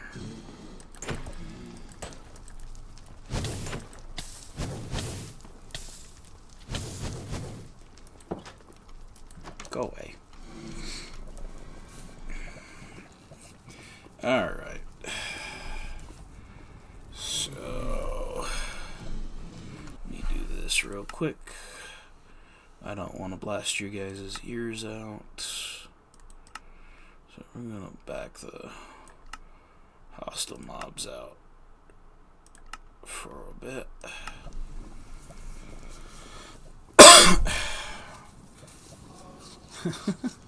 Magma!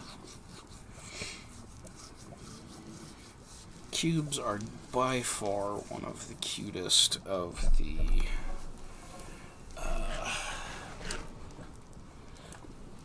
slime cubes and the magma cubes. I think have to be some of my favorite of the mobs. So, do we want to try for another? I probably shouldn't come down here like this right now. Alright, so that is closed. Alright. Do I just want to make a... You know what? Shovel, pick, axe. I'm not worried about the hoe. I have not been...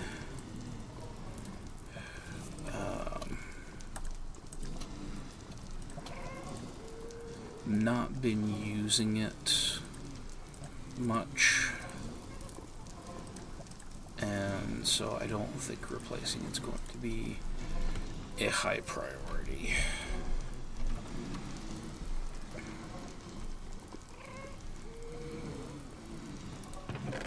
Alright, so diamond sword, unenchanted diamond, and diamond pickaxe. Again, I've got enough to sit here and do full enchants on everything, but yeah, I think for now we're just gonna sit here and let some things come.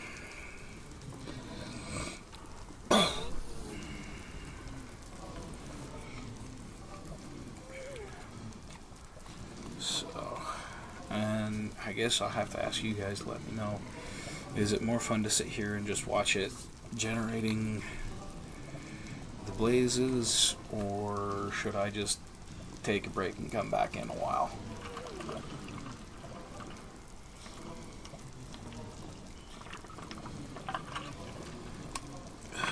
I'm going to go ahead and wet my whistle for sure.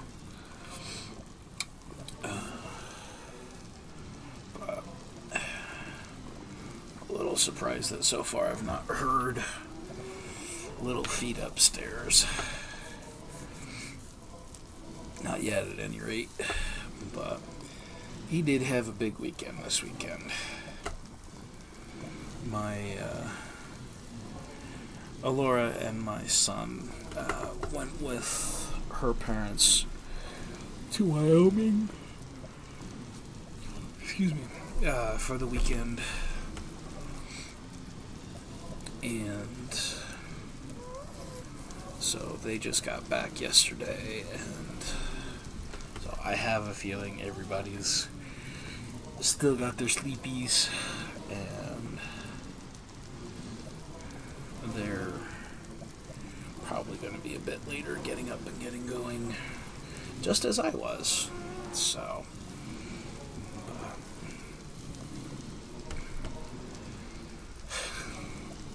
it is amusing realizing that the camera has reversed things. Wait, what is reversed? Okay. But I suppose we could. What I probably need to do is do a job board, so that I remember the kinds of projects I'm intending to do. One of the things that I have talked about on numerous occasions about what I want to do is building essentially a heat shield for behind the engines. I am probably going to make it look like it is only barely big enough to kind of work on the Star Destroyer. Like, it's really, the heat shields are a little too small for how how big the Star Destroyer is. That kind of thing. Because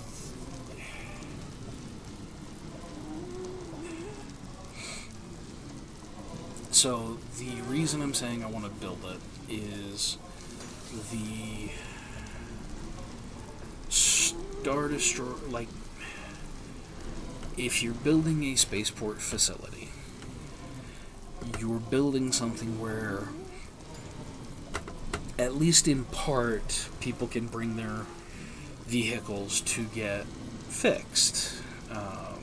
Whatever happens to be going wrong with them. That could be, hey, my engine blew up and I need to put a whole new engine in. Well, if you're going to put a whole new engine in, just like if you're doing that for a car in the real world, you have to test the engine.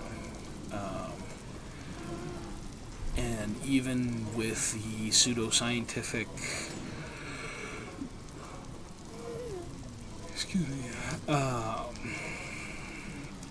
excuses given for how Star Wars spaceships move in space, anytime that you are converting energy from one form to another, there is some kind of energy transfer. We don't live in a world of perfect conversion. So, if you think about a solar panel, sure, it has access to the sun as long as you live in a place that is sunny enough. It's converting all of those photons into usable energy of some kind. Now, the problem is we can't convert all of that into the most useful and efficient source of energy. So with solar, while it may be efficient and you may capture something like 80% of the energy from the sun's light, you also lose some of that energy by how it gets transmitted through the solar panel to whatever it is you've got the solar panel attached to. So by having the solar panel attached, as the electrons are moving along whatever pathways have been given to them, along your wiring, what have you, it loses a certain amount of that energy to heat. If you look at a car engine, we convert a lot of explosive energy into heat, and we've got to find ways to draw that heat away from where important systems live in the car. That's why you have your exhaust system. That's why most internal combustion vehicles have open grills, they've got radiators, doing everything they can to mitigate the inefficiency of using a controlled explosion to move a vehicle. You know, jets have the same problem where, okay, yes, the jet engine works in a different way, but essentially you're converting matter into energy in a particular form. You're losing a lot of that energy. For as efficient as jet engines have become, you're still losing a lot of your energy because it got converted to heat. And there is no indication in the way that technology works in the Star Wars universe that we can observe, i.e. the movies, that says they have engines that are any more capable of fully converting the energy stored in whatever the fuel source was into kinetic energy to move vehicles.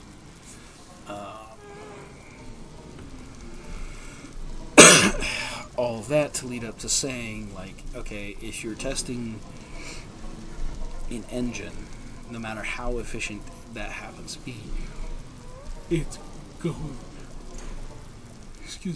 is going to have energy loss in some kind of exhaust. And so what I'm intending to build are essentially screens like we use in aircraft carriers behind the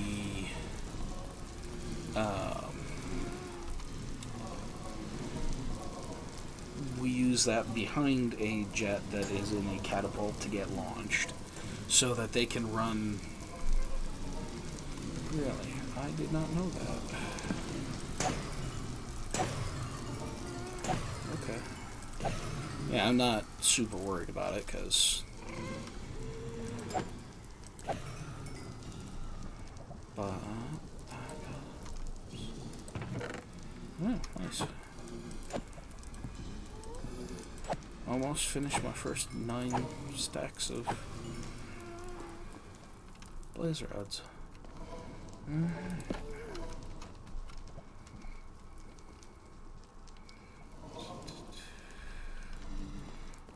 don't.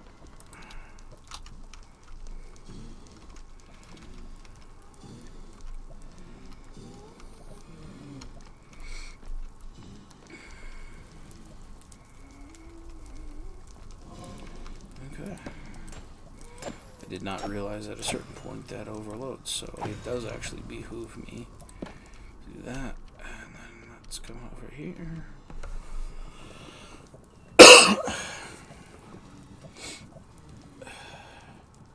So it does behoove me to actually give it like 5 or 6 minutes and then go over and start smacking things around. But yeah. So, but as I've been thinking about what kind of screen, heat shield, whatever you want to call it, that will go up behind the engines,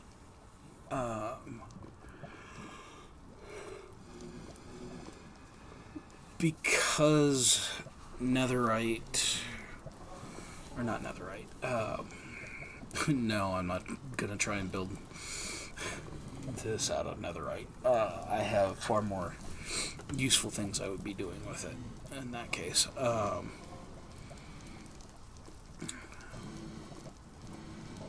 But because netherrack is readily available, as is nether brick,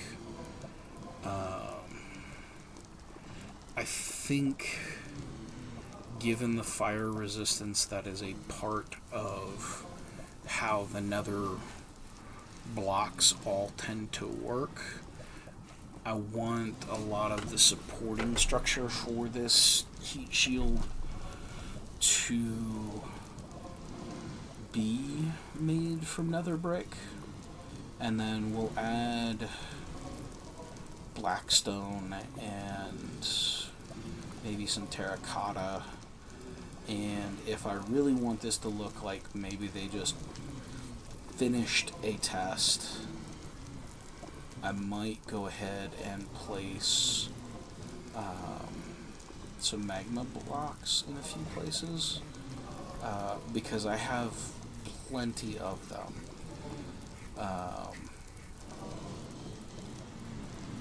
And I may use that to really go ahead and say, hey, this is what's going on here. You know, like I said, make it look like, oh, okay, maybe they just shut one of the engines down. And then the other fun part is I want to build it in such a way that I can run water courses behind it and make it look like they've also water cooled the heat shielding.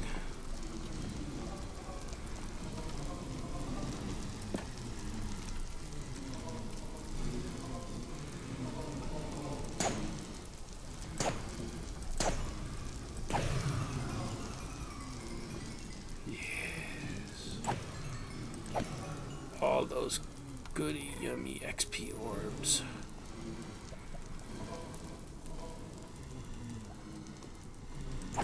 Feed.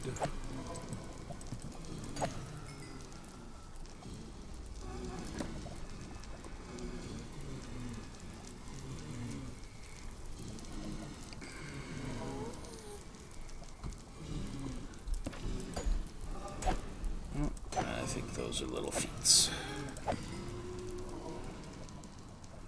So I probably soon need to be wrapping this up. Which is probably good, because I'm sure sitting here watching me farm XP is not the most riveting of content to put out there, especially first thing in the morning for most of y'all. So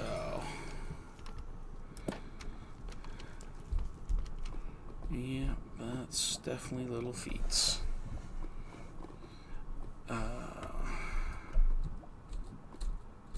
And those are big feats, okay. I was about to be concerned whether or not Alora was actually awake or not. But it does sound as though she is. So I don't have to rush away.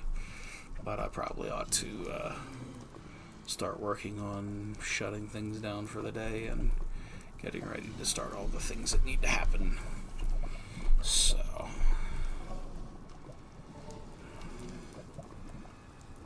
I think we'll for sure get the shovel squared away. And then I know I need to, and then I'll just probably sign off and we'll call it a good day. Glad I can get back to doing this. Next one should be tomorrow morning, around about the same time. I recognize there's probably plenty of people who do not get up to watch things this early in the morning.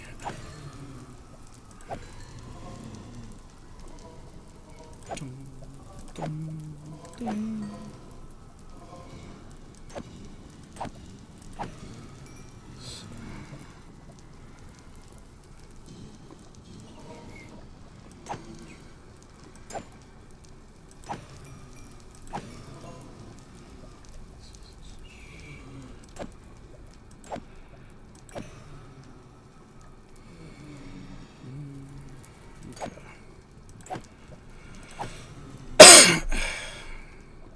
I think we'll get this one, and then I think I am going to call it for the stream today, just because family is around.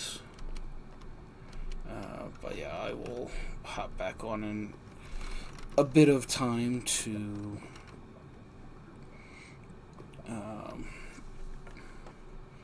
do some more things, so let's go ahead and pull that over.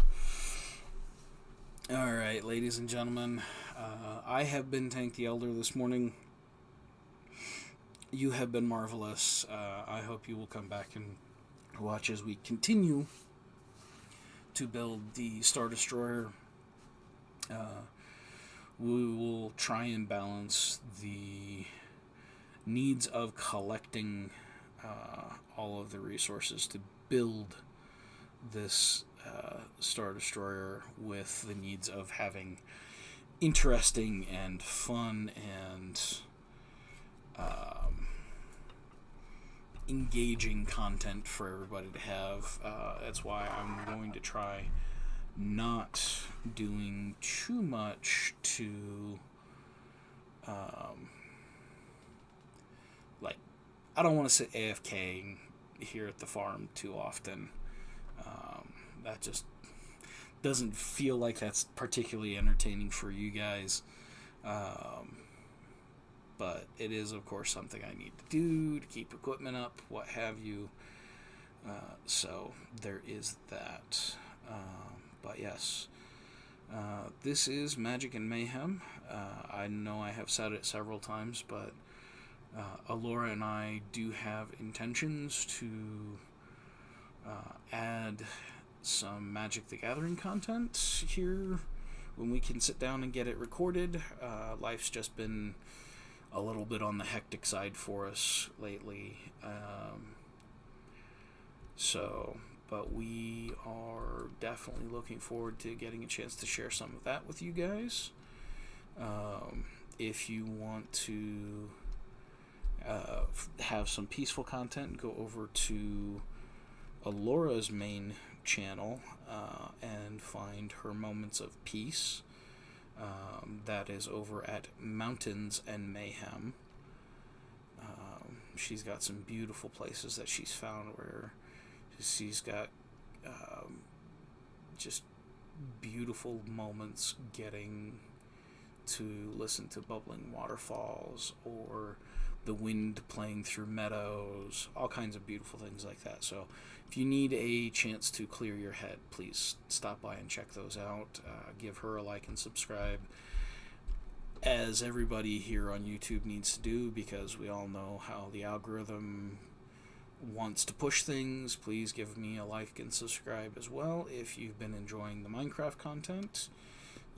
And I will be back tomorrow, hopefully, and we'll get a chance to do some more things. So thank you all for joining me, and I will catch you guys in the next one.